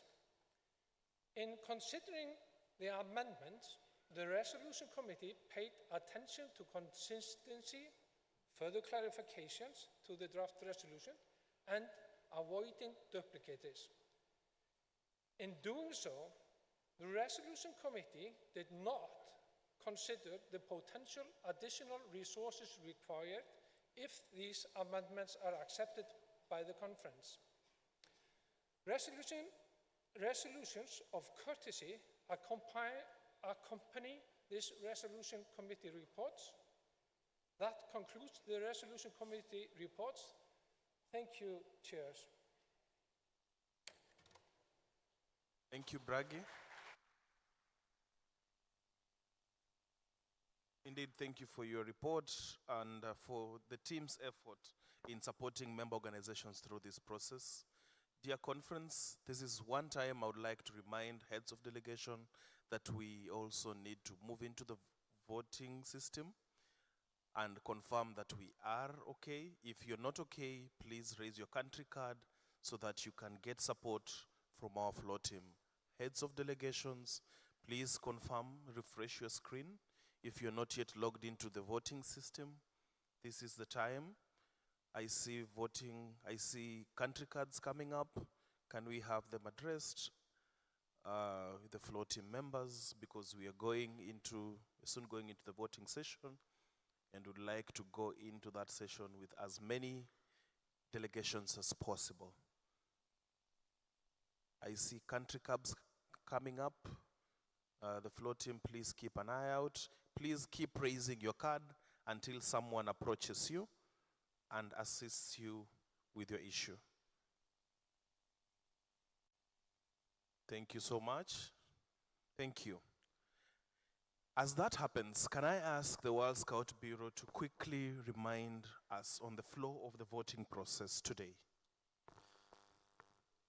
Sure, Edgar. So, the proposals we consider today are presented both by member organizations and by the World Scout Committee. You will also have seen the amendments proposed by member organizations structured in the Resolutions Committee report. Before I continue, any delegation that still has an issue in accessing the e-voting system, please keep your country cards up so our team can help you with sorting the issue. So, let me walk you quickly through the motion flow. I'll do it much more briefer than the other day because we've been here before.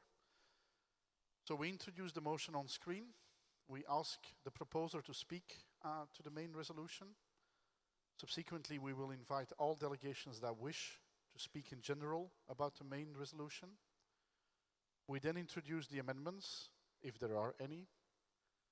We ask the proposers to speak to their amendments, and we introduce them all in one go. So if there are multiple amendments to the same segment, we ask all those proposers of amendments to speak one after each other.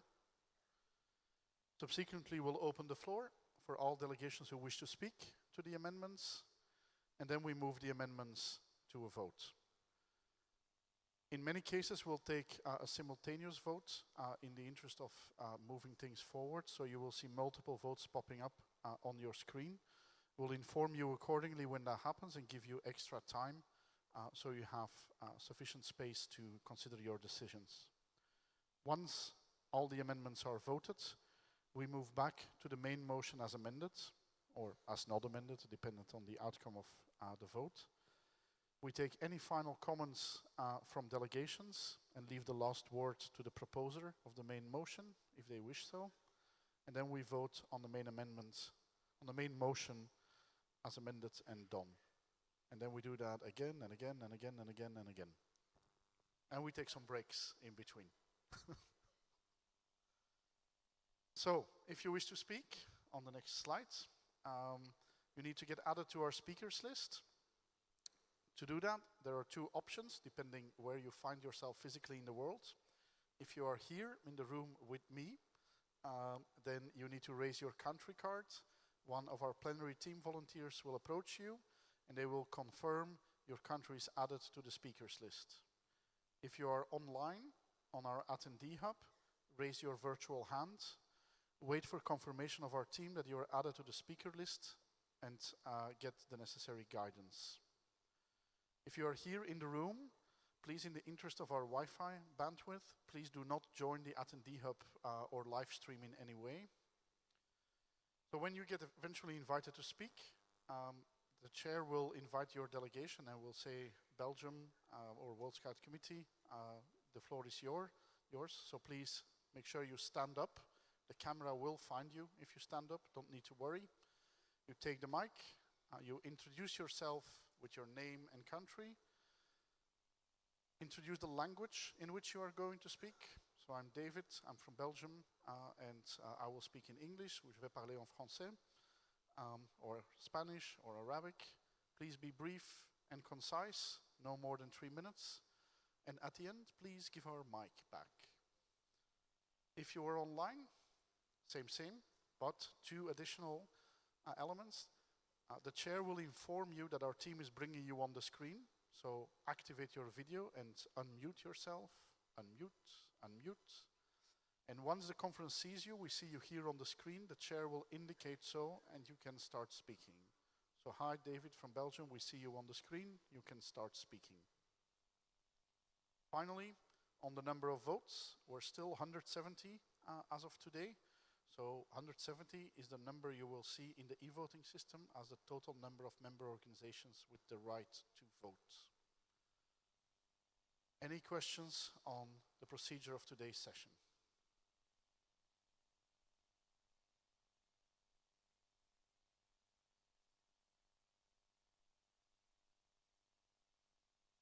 Okay. I get reminded by our technical team to please refrain from using the Wi-Fi for anything data intensive. If you're not the head of delegation, please avoid live streaming and other things, downloading videos, whatever.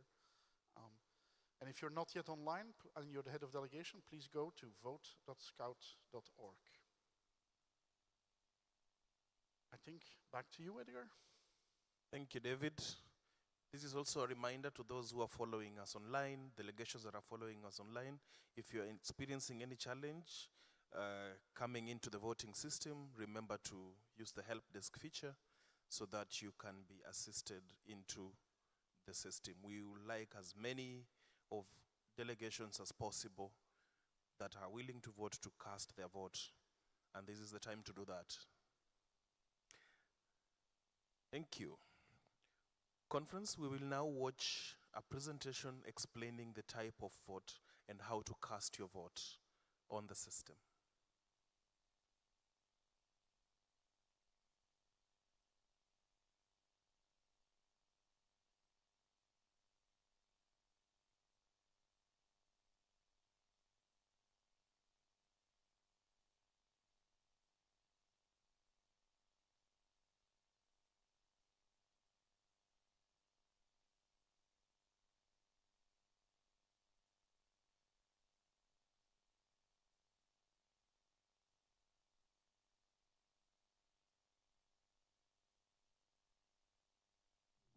Here are the steps of how a delegation can cast their vote for normal votes.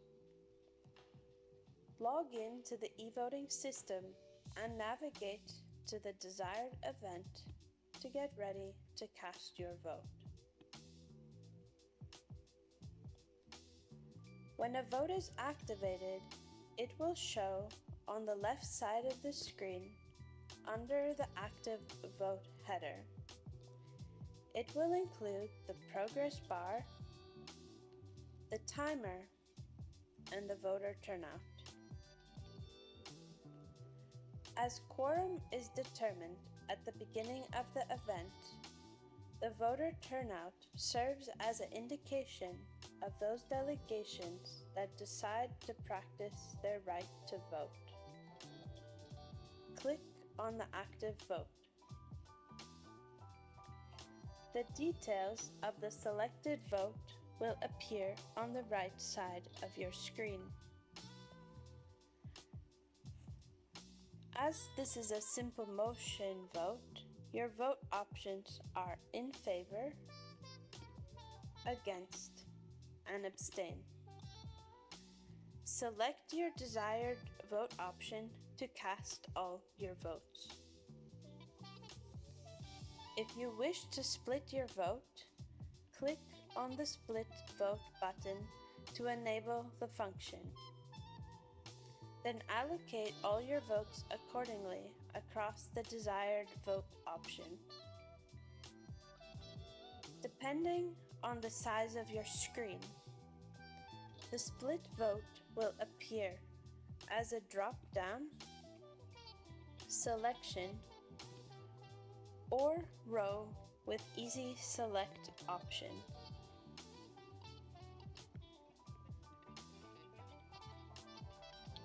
You can select and unselect the votes by clicking. Carefully review your vote allocation is correct. Note that once you have cast your vote, no further changes can be made. As a measure of caution, the confirm button will only activate once you have allocated all your votes. Confirm your vote by clicking the confirm vote button. A confirmation message that your vote has been submitted will appear. Once the vote is closed, the results will appear, or they will appear once they have been published. You can see the overall results of the vote, plus how your delegation voted. For vote results determined using simple majority, if there are more votes in favor than against, the motion is carried. And in case of a tie, with the same number of votes in favor and against, the motion is defeated. Note that abstentions are not counted, neither in favor nor against.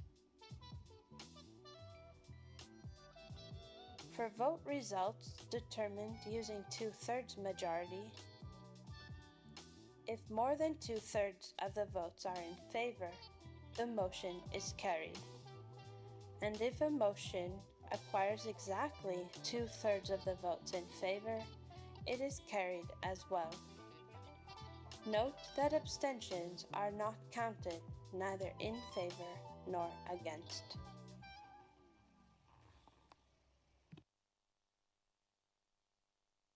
Thank you. Conference, we are keen on assisting some of us. There are still some delegations that are trying to log on to the vote. We will just request you to remain patient a bit so that we assist them. If you have a challenge, please, and you're here in person, do not put down your country card until someone comes to assist you. Keep raising the country card until you receive assistance. For those of us who are following online, go to the help desk feature and you'll be able to get assistance. Once again, about our Wi-Fi, sorry to sound like a broken record, but some of us are still streaming. Please refrain from streaming so that we can be able to assist as many delegations as possible with bandwidth enough to log on to the voting system. We have a few of us who are still stuck, but we are going to assist.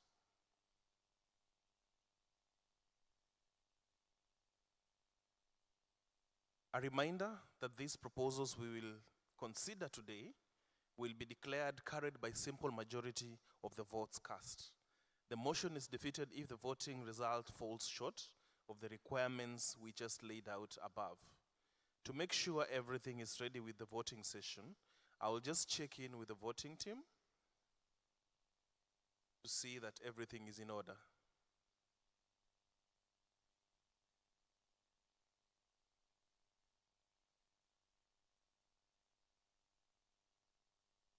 Okay, the voting team has now confirmed that all is in order and we are ready to proceed, conference.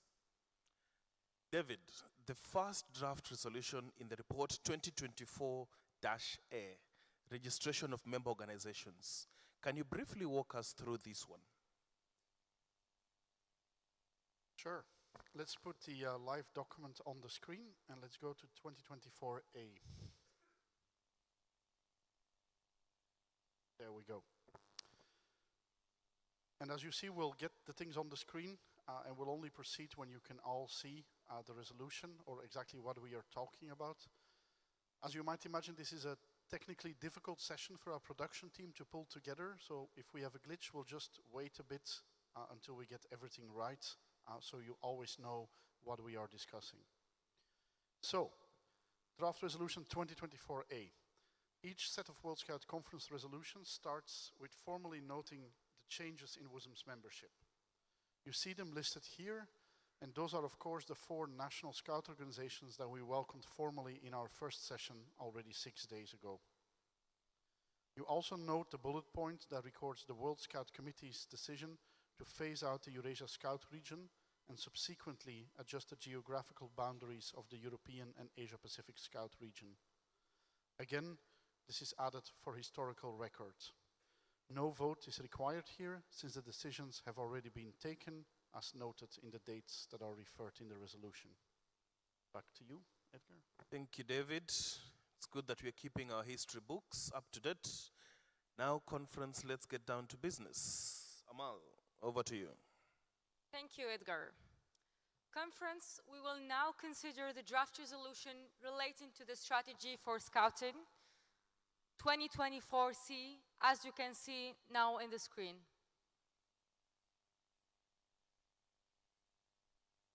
Okay.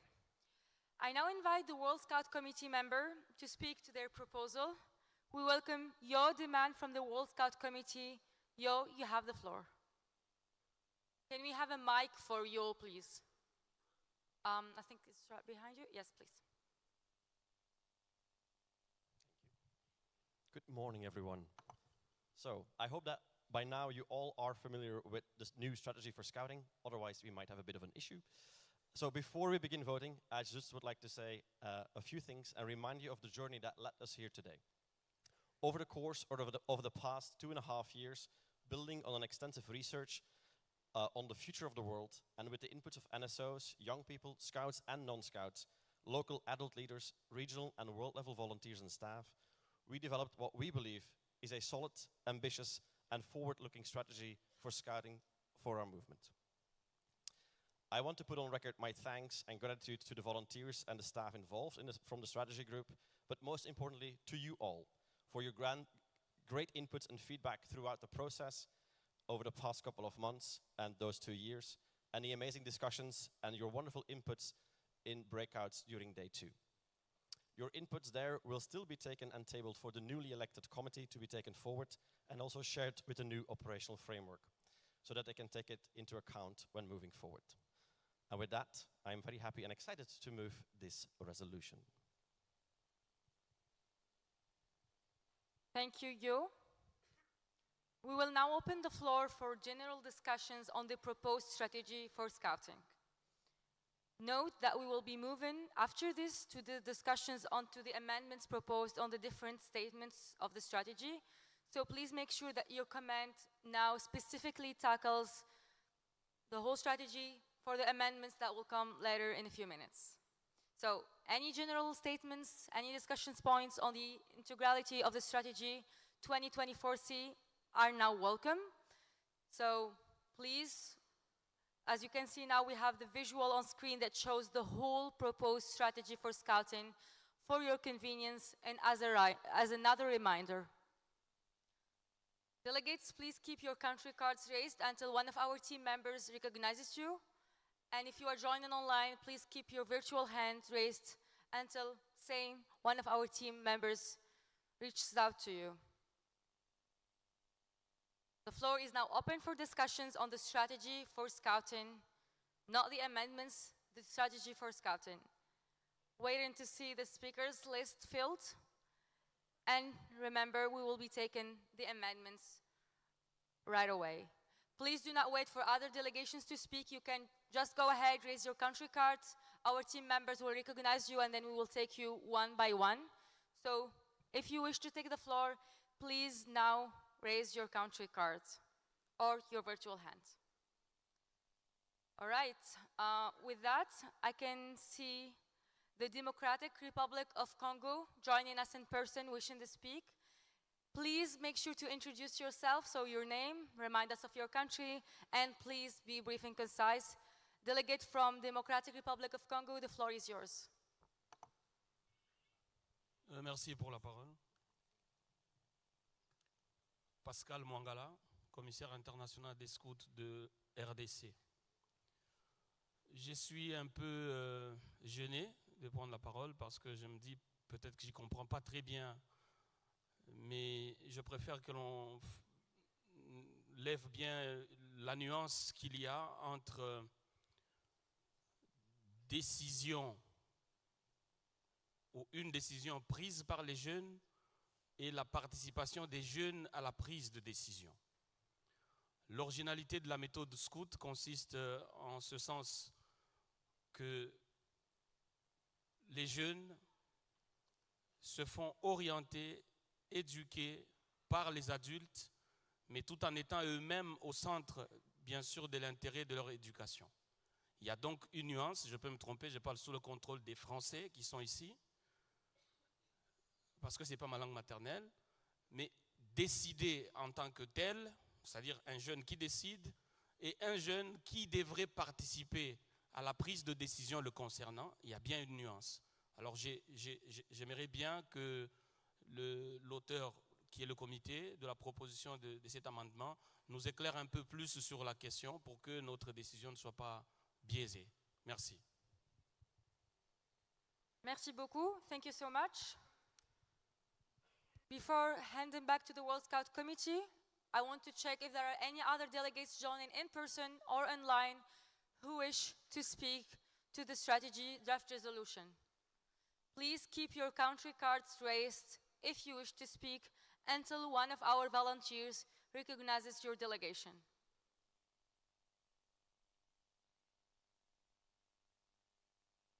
Meanwhile, we do not have any online interventions. Checking if we have any from the floor here. I see none for now. World Scout Committee, do you wish to speak to the intervention? Okay. Can you have a mic for World Scout Committee member? The floor is yours, please. Merci Madame la Présidente. Je répondrai en français, comme ça pour le collègue délégué de la République du Congo, que je remercie pour le commentaire. Effectivement, la mission du scoutisme veut bien que la décision est prise par les jeunes avec le support des adultes, ça va de soi. Ceci dit, dans les instances de prise de décision, il est aussi important qu'en étant un mouvement de jeunes, mais aussi un mouvement qui encourage pour l'intergénérationnel, que la décision elle est conjointe entre les jeunes et les moins jeunes, on va dire, et dans cet aspect-là, les jeunes prennent leurs décisions, mais aussi participent à la prise de décision pour tout ce qui est institutionnel, organisationnel, dans un esprit intergénérationnel avec les plus aînés, les plus seniors, et voilà, donc ça reflète la méthode scout, mais aussi ça reflète une volonté d'avoir un engagement des jeunes dans un esprit intergénérationnel. Mais merci encore pour le commentaire. Merci beaucoup, membres du comité mondial. Checking if there are any more interventions from the floor or online before we proceed to the discussions around the amendments. Seeing none, we will now proceed. Okay, we have an online hand raised from Bangladesh. Checking if our technical team is ready to get us the intervention from the delegate from Bangladesh. Please remember to wait for a few seconds after you are brought to the virtual stage so that we can hear what you are saying. Please make sure to unmute and give it a few seconds before providing your intervention. Please bear with us.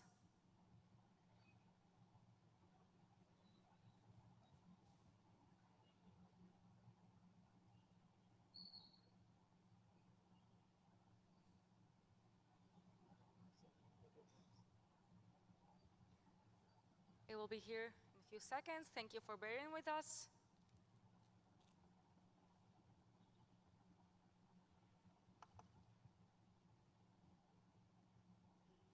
Do I speak now? Do we see the delegate from Bangladesh?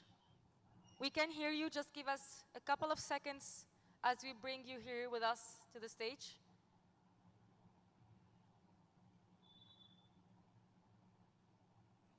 Thank you for waiting for us, bearing with us.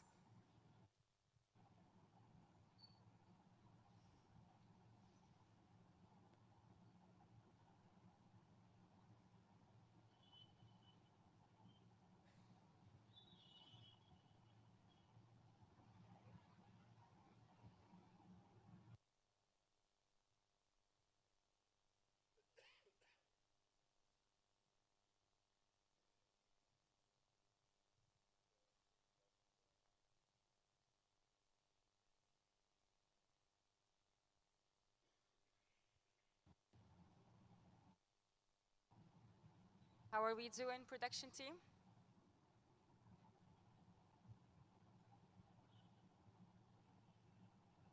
Okay, and other delegates wishing to take the floor, you still can do that? Okay. Delegate from Bangladesh is ready to take the floor, I'm hearing. Thank you very much. Greetings from Bangladesh Scouts. Am I audible? Am I audible? You are audible, just 2 seconds so that we can both see you and hear you. We can only hear you for now, and I'm hearing it's coming. Yeah, all good, please. Please introduce yourself.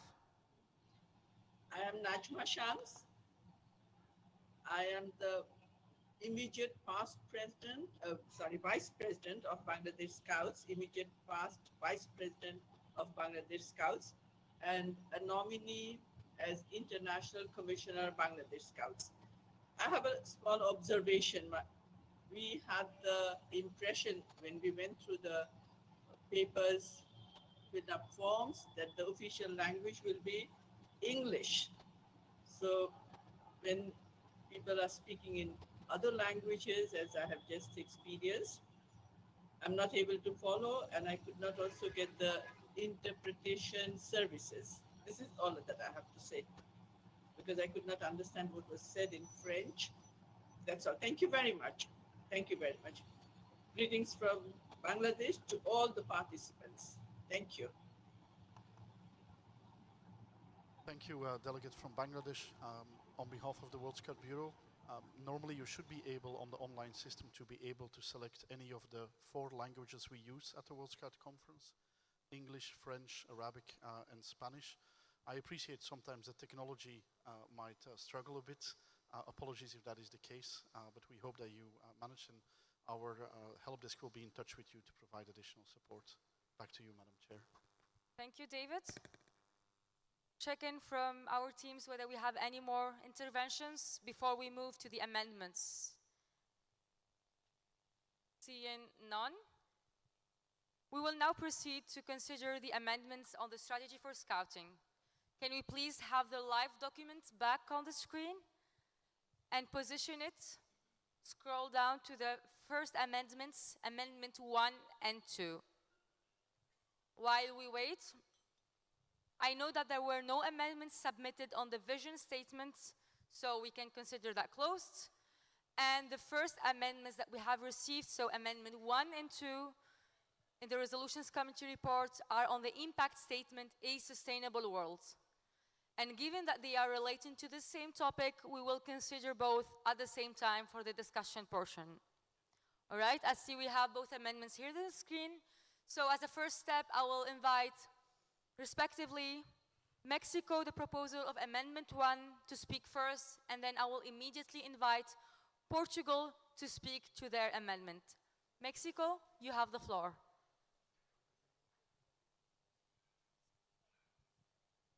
Thank you. I will speak in English. My name is Derek Guerra, and I speak for Scouts de Mexico.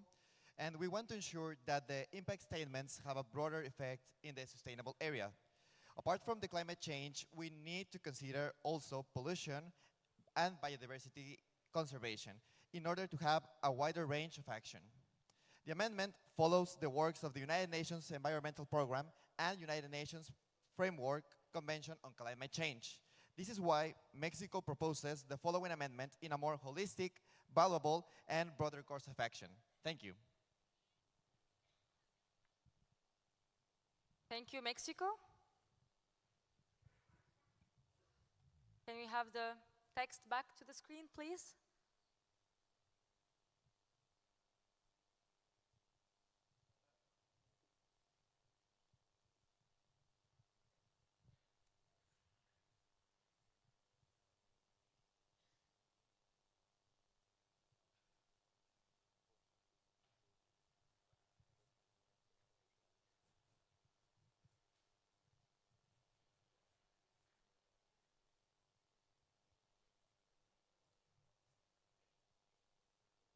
Thank you for bearing with us. It's important that we get the text in the screen so that we can all know where we are following and where we are with many diverse amendments. So thank you for bearing with us.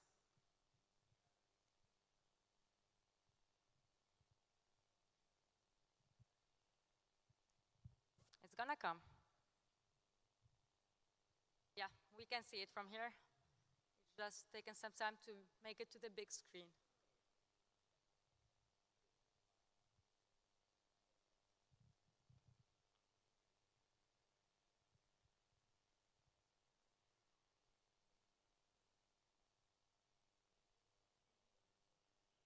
All right, thank you, production team. I now invite the proposer of Amendment 2, Portugal, to speak. Portugal, you have the floor. Dear sisters and brothers in Scouting, good morning.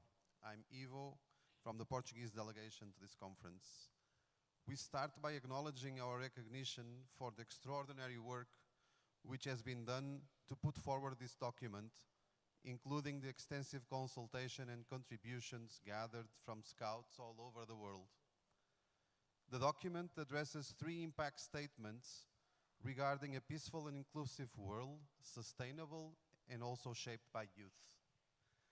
Sustainability consists of fulfilling the needs of current generations without compromising the needs of future generations, while ensuring a balance between economic growth, environmental care, and social well-being. When addressing a sustainable world for our impact statement, which we agree, consideration for environmental issues alone may bring a bias in the approach and does not represent the diversity of our movement, which is present in all continents and in countries with very diverse stages of development. So, if we reduce sustainability to environmental issues, we are not including everyone in the same depth. All our 3 statements should be equally significant for all our regions. We believe that this is not the case in the current statement. We agree that environmental issues are a key and where we can deeply and definitely play a key role as a movement. So, instead of this, we could argue if the title of this impact statement should rather be reduced for a more focused purpose and aligned with the contributions which were already made by everyone. Nevertheless, we are confident that Scouting can also be an active player through our youth in the economic development and social well-being of our communities. So we believe that in a summary, sustainability should include environmental sustainability while balancing economic growth and social well-being. Thank you. Thank you, Portugal. Thank you, both Portugal and Mexico. Amendments 1 and 2, as shown on the screen, are now moved to the floor for consideration. Are there any delegations wishing to speak on these amendments? Please raise your country card or your virtual hand, and you will be added to the speakers list. You do not have to wait. We can take all the delegations wishing to speak, and then we will be taking the interventions one by one. Please raise your country card, and one of our volunteers will recognize you. Please make sure to introduce yourself and to keep your intervention brief and concise, so that we can allow as much interventions as possible. Okay? Starting with the first delegation with country card raised, Finland.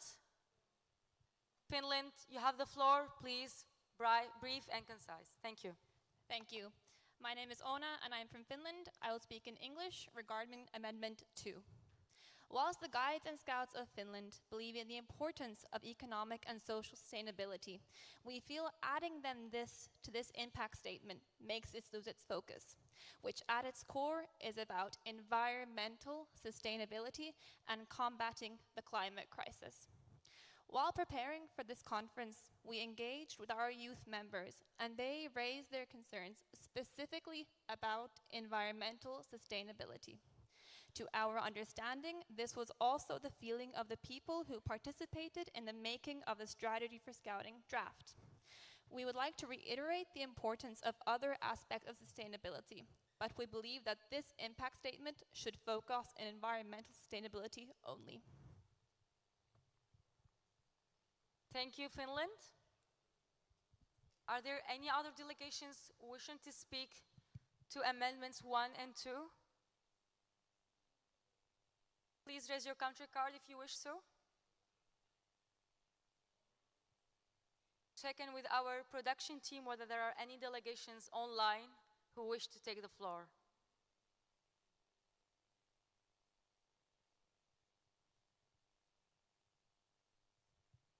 Okay, we have the United States of America wishing to speak here in person with us. USA, you have the floor. Good morning, conference.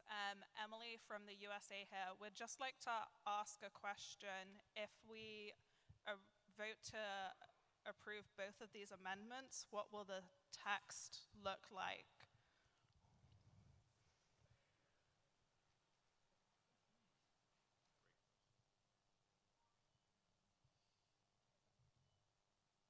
So if both amendments would get approved, we would merge them both eventually. So if 1 and 2, it would become, as you can imagine, quite a long text. But the view of the resolutions committee is that both are not contradictory to each other. Like as you see, Amendment 1 expands on the sustainable aspect, and Amendment 2 adds a social and economical aspect, but they are not necessarily, in the view of the resolutions committee, contradictory. So we would, if you approve them both, merge them all together. Thank you, USA. Thank you, David. Check in if there are more delegations wishing to take the floor. And as a reminder, please make sure to speak slowly so that you allow our interpretation team to translate the different interventions. Okay, no hands raised online. No more country cards raised. Mexico, Portugal, do you wish to respond to any of the interventions? I'm not sure I can see Mexico or Portugal, but if I can get some help when it comes to that.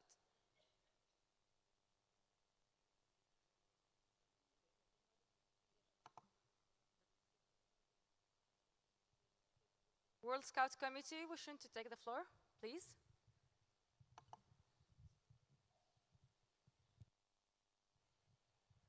Thank you, Madam Chair. Diana Neal on behalf of the World Scout Committee. So regarding the first amendment, if we can show it again in the screen, please. Production team, can we keep the proposed amendments on the screen during the entire session?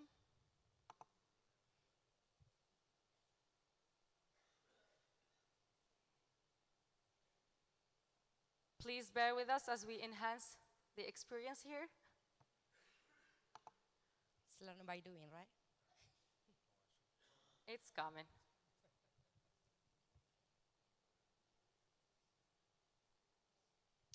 Voila. Good, thank you. So I'm going to talk regarding the amendment number 1, proposed by Mexico, second by Colombia and United Kingdom.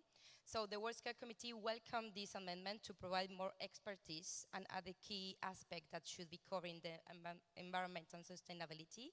And we feel it therefore enrich the proposal while empowering the focus on environment and sustainability as well. So thank you very much for that.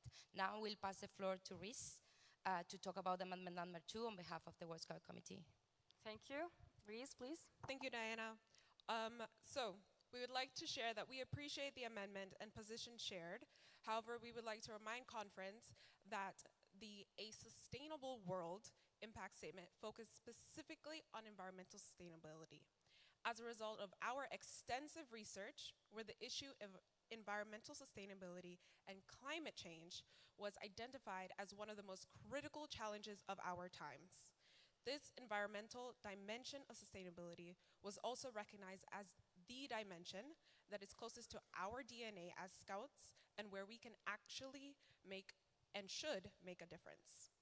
But most importantly, the environmental sustainability was raised as the most concerning issue for the future by over 200,000 children and young people within and outside of Scouting who contributed inputs through our focus groups and our surveys. Unfortunately, they could not be with us here today. So let us not forget that it is our duty and greatest responsibility to ensure their voices and inputs are heard and done justice.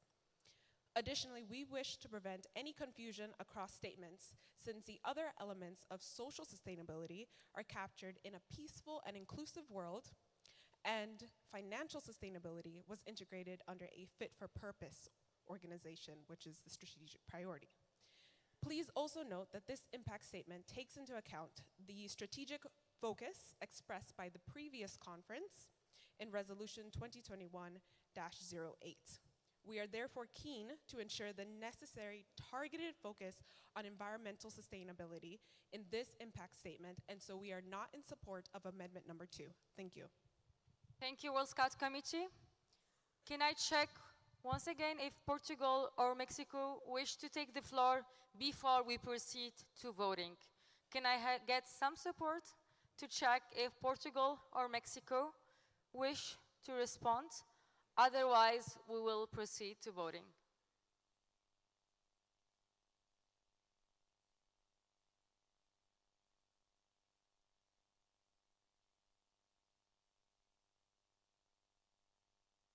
Portugal, Mexico, if you wish to take the floor, please raise your country cards.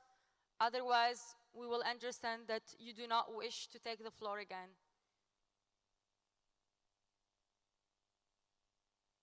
I see the country card of Portugal raised.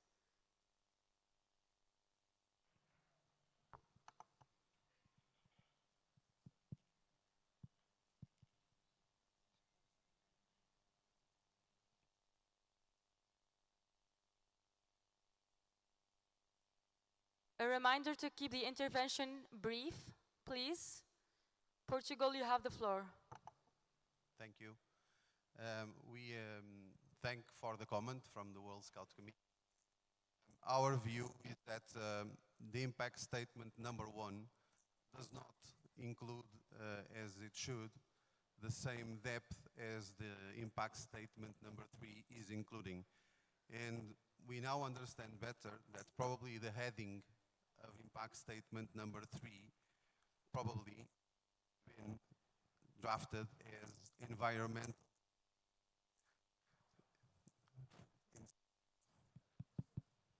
instead of ability. Thank you. On the other hand, the financial and economic aspects which are included below are more target of our internal organization and not the way Scouting may have a definitely role in shaping and changing the world through the communities that we are in. Our concern is that by having sustainability as a whole in that impact statement, but then only addressing environmental sustainability in the text, we may also run the risk, and when we convert this strategic plan into the regional plans, and then when go to the NSOs, we may be ending up in some cases working a lot on impact statement number 1, impact statement number 2, but then not as much impactful in impact statement number 3, given the sensitivities and the complexities that we have in every region and in every country, which are very diverse as well. Thank you, Portugal. We will now move to vote on the amendments. We will first vote on the amendment of Mexico, amendment number 1. Yeah, we have it on the screen. This requires a simple majority to carry. I now invite all heads of delegations to move to the e-voting system to get ready to cast their vote. As usual, any challenges, please refer to the help desk team by raising your country cards or through the help button on the attendee hub, or you can also email vote@scout.org. Make sure you are logged in, refresh your voting screen. I'll just check with our voting team to ensure that all is ready for us to proceed.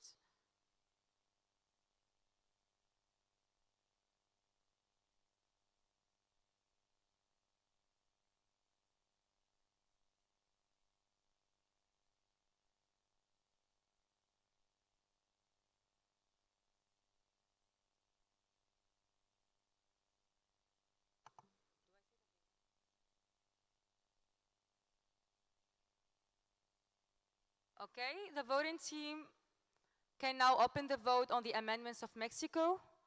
Amendment number 1 on the screen, please. Can we have the amendment back on the screen before we proceed to voting? Reminder that this amendment requires a simple majority. Just waiting to have the amendment back on the screen before we proceed to voting. Thank you for bearing with us.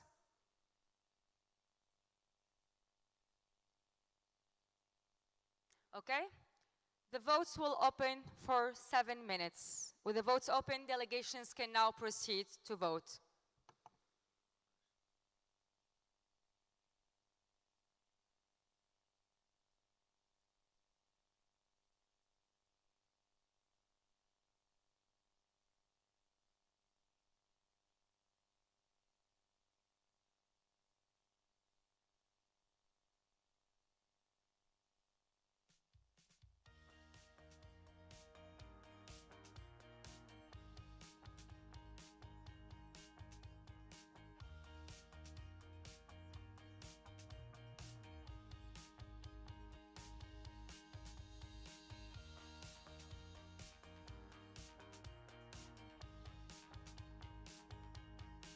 A quick reminder that this vote is only around Amendment 1. We will be taking the vote around Amendment 2 right after this. So for now, we are only voting on Amendment 1 that you can see on the screen. We will be proceeding to the second amendment right after we conclude this voting. Please proceed to voting if you wish so.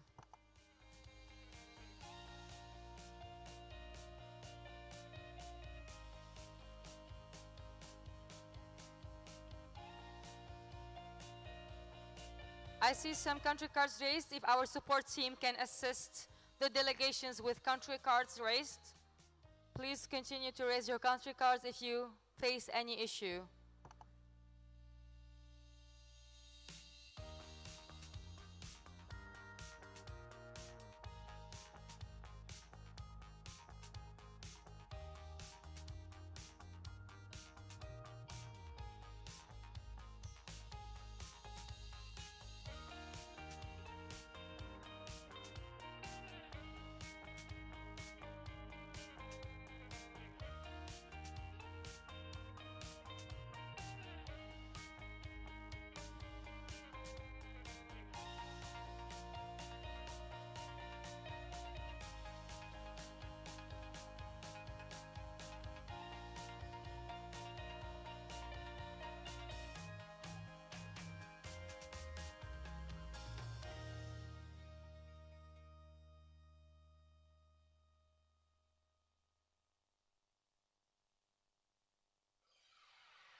We already have 110 delegations voting.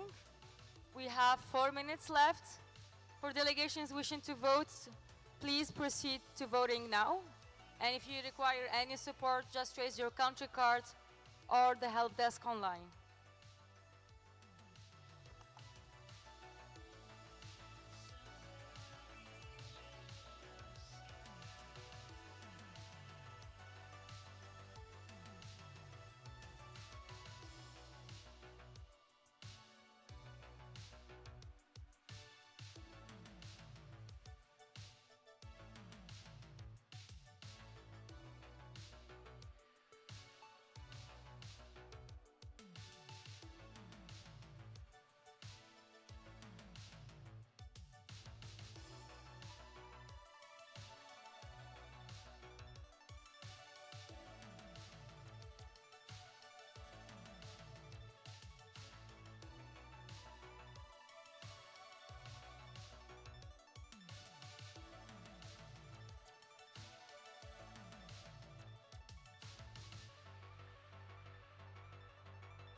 Thank you for those of you who already voted. We have 2 more minutes to go. For delegations wishing to cast their vote, please do so now. And if you require any support, you know how to do it. Raise your country card or reach out to the help desk button online. Thank you.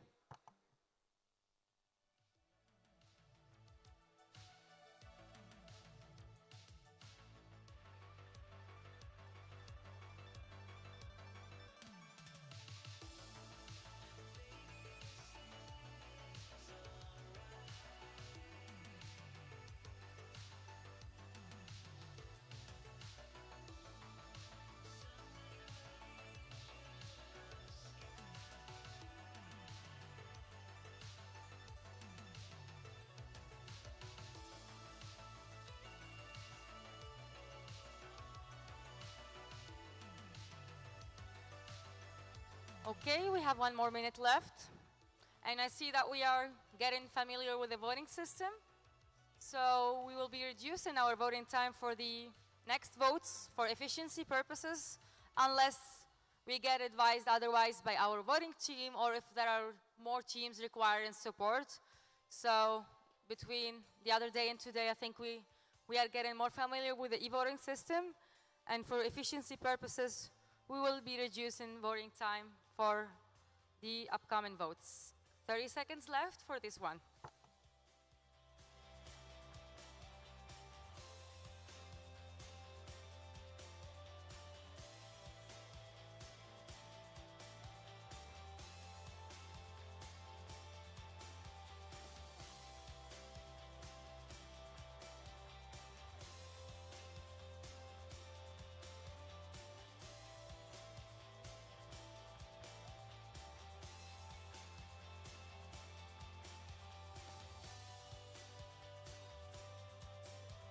Okay, voting is now closed.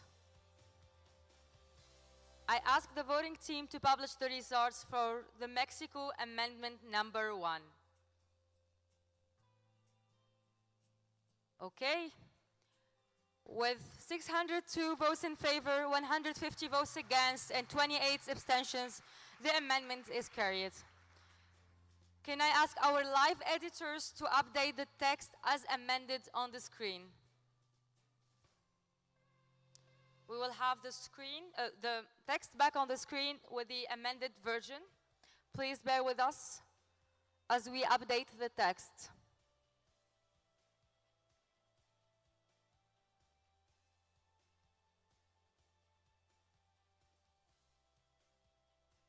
Please make sure you remain connected to the e-voting system as we will be proceeding shortly to the vote on the second amendment.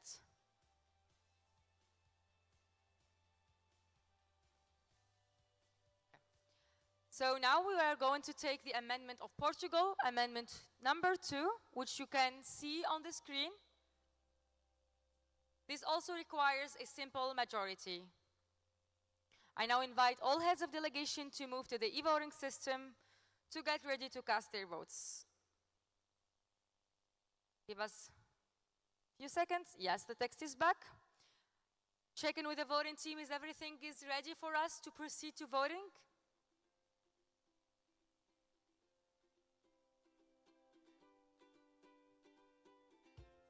Just waiting for the voting team confirmation.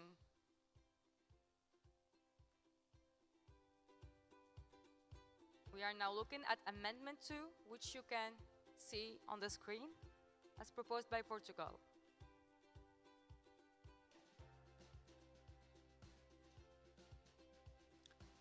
For those of you who just voted, please make sure you remain logged in or refresh your screen. The voting team can now open the votes on the amendment of Portugal, amendment number 2. The amendment requires a simple majority. The vote will be open for 5 minutes. With the vote open, delegations can now proceed to vote. Thank you.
We have 3 minutes left.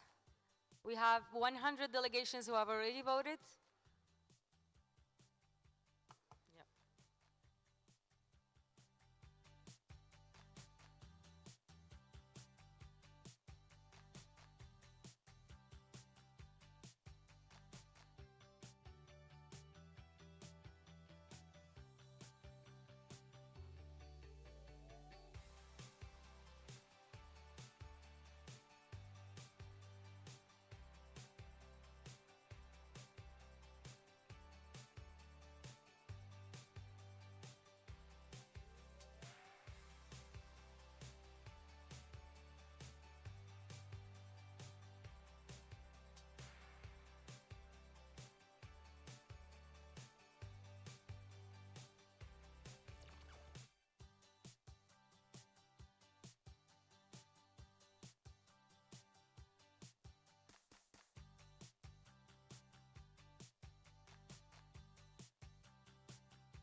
122 delegates voted.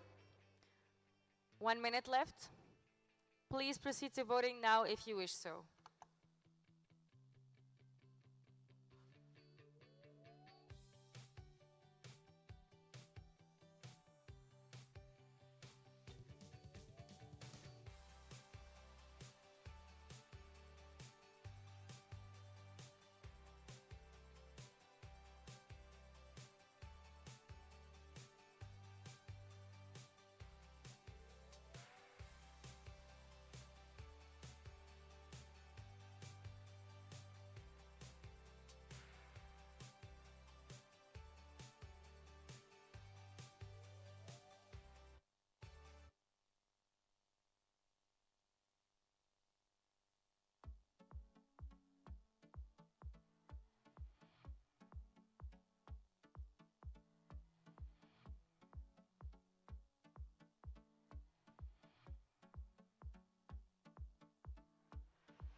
Okay, the voting is now closed. I ask the voting team to publish the results for the Portugal amendment number 2.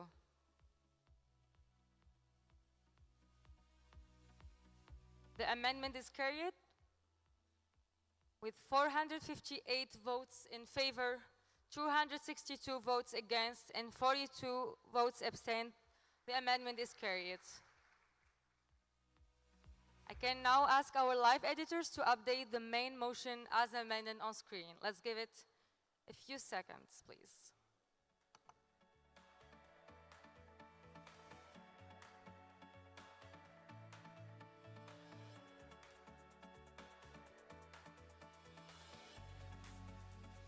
Okay, can we have the text back to the screen, please? In the meantime, we will continue our engagement around the strategy for scouting. The text is here. I know that there were no amendments submitted on the strategic priorities for the movement, so we can consider that part closed. The final amendment we received, amendment number 3 in the Resolutions Committee report, is in the section Strategic Priorities for the organization and pertains to the strategic priority, a fit-for-purpose organization. Can we have the screen positioned on the fit-for-purpose organization strategic priority, please, once we conclude the live editing? Thank you, production team. We have that on screen now. I invite Switzerland, the proposer of Amendment 3, to speak. Please be brief. Switzerland, you have the floor. Hello, dear conference. We want to commend WASM on its continuous effort for democratic processes at this conference.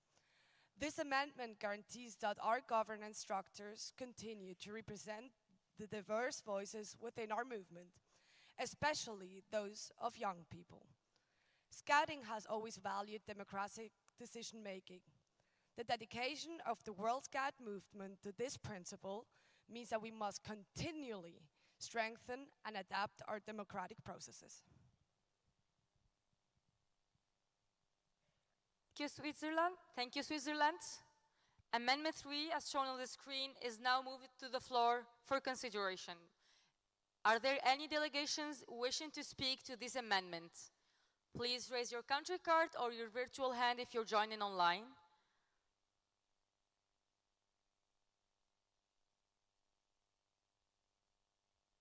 All right, 10 more seconds. Any delegations wishing to speak? None online? I can see a country card raised. Can we please note that?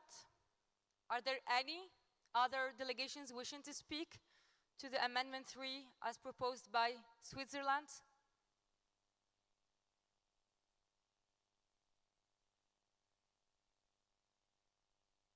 Okay, delegation of Jordan wishes to take the floor. Please introduce yourself and please make sure to be brief. Okay. Jordan, you have the floor. Good morning, Bashar from Jordan. Sorry, I want to ask about amendment number 1, not about amendment number 3. Can I, please, Mrs. Chair? Yes, please. Okay. So, which amendment do we accept? The Mexico one or the Portuguese one? Because both on the same point, and we carried the both. Thank you, Jordan. So both amendments have been approved, and they were not in contradiction, as I explained. So I explained this to what I mentioned to the United States delegates. Both amendments are approved, and both will be merged into a final version. So all elements have been accepted, and this will be shared to you after conference. So the conference will vote on the final version? Yes, there will be a final vote on the overall resolution, the overall strategy, when Thank we you. have considered all amendments. Thank you, Jordan. As a reminder, we will now be discussing then voting on Amendment 3 as proposed by Switzerland, and then move to vote on the entire draft resolution. Thank you, Jordan. Are there any other delegations wishing to take the floor for discussion? Can I get a confirmation if we have any more delegations wishing to speak online? No delegations online? Final check. Delegations here in person? I see none. We will now move to vote on the amendment number 3 put by Switzerland. This requires a simple majority to carry. I now invite all heads of delegation to move to their e-voting system to get ready to cast their vote. Any challenges? You know it by now. Country cards, all help desk online. The voting team confirmed that all is in order. The voting team can now open the vote on the amendment of Switzerland number 3. The amendment requires a simple majority. The vote will be open for 5 minutes. With the votes open, delegations can now proceed to voting.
(111) delegations voted, 3 minutes left. Please proceed to voting now if you wish so.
Okay, the vote is now closed.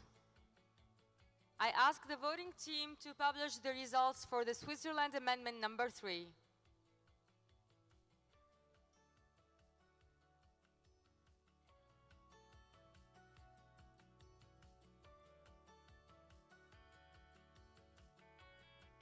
With 716 votes in favor, 44 votes against, and 14 abstention, the amendment is carried. Thank you, conference, for the discussion on this proposal.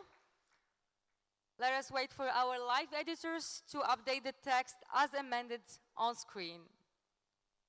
Meanwhile, just to explain what we are going to do next, and since we have no further amendments to the strategy for scouting proposal, we will now consider the main motion as amended. Can we have it back on the screen, please?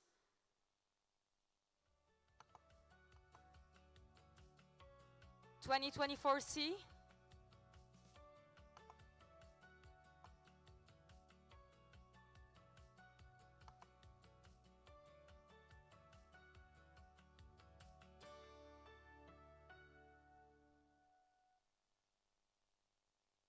Thank you. Thank you for all your reflections. World Scout Committee, as the proposer of the main motion, any final inputs? Yes, please, can we have a mic for the World Scout Committee? Can we have a mic for the World Scout Committee? Thank you. Thank you. So thank you for your amendments and your input so far. I want to say one final thing before you vote on this new strategy for scouting and this new vision. And I've said it before on day 2, so just a reminder, this is a vision and a strategy for all of us. So please don't vote for it because you like it, but vote for it because you actually believe in it and you want to make it yours. Vote for it because you want to bring it back home to your NSO and take up the commitment and the promise to actually deliver on this. This is a strategy for all of us. So voting for it means it becomes also a shared responsibility, ours and yours, to make this a reality. So be mindful of your responsibility there as you vote. Thank you. Thank you, World Scout Committee. Do we have the text aligned, adjusted, please? We will vote now on the main motion as amended and as shown on the screen. As a reminder, the proposal requires a simple majority to be carried. Voting team, are we ready with the vote? Just waiting for a confirmation from the voting team that we are all ready to vote on the draft resolution 2024C. Again, this is a simple majority vote.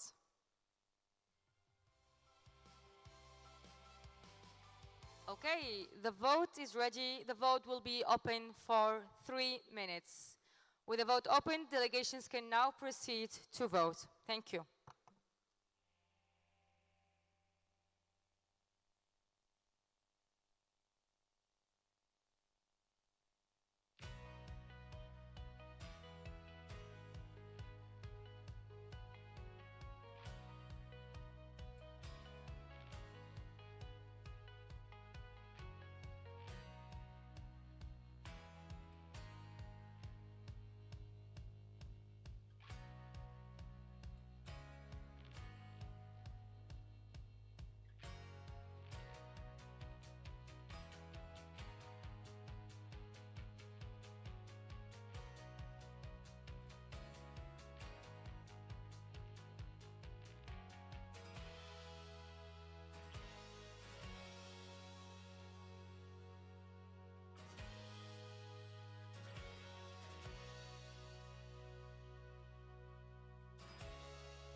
1 minute left. 118 delegations already voted. Please do vote if you wish so now. 50 seconds.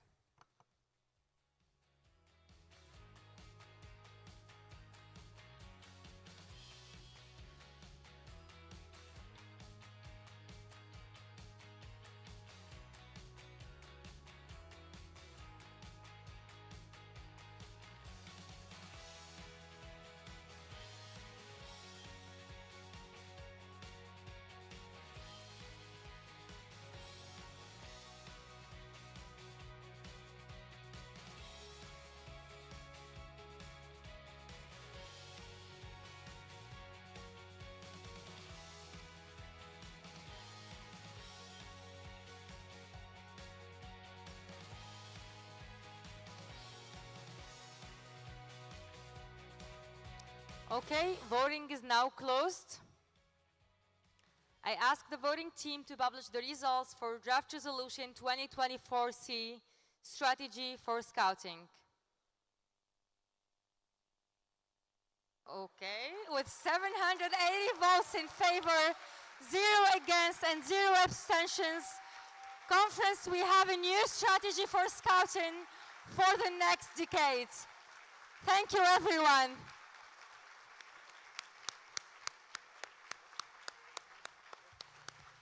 Thank you, everyone, for your engagement. Thank you for all of you who worked hard to bring this strategy together. Congratulations. With that, we can all enjoy the lunch break. Please make sure to be here on time at 2 p.m. We have a busy and packed agenda for this afternoon.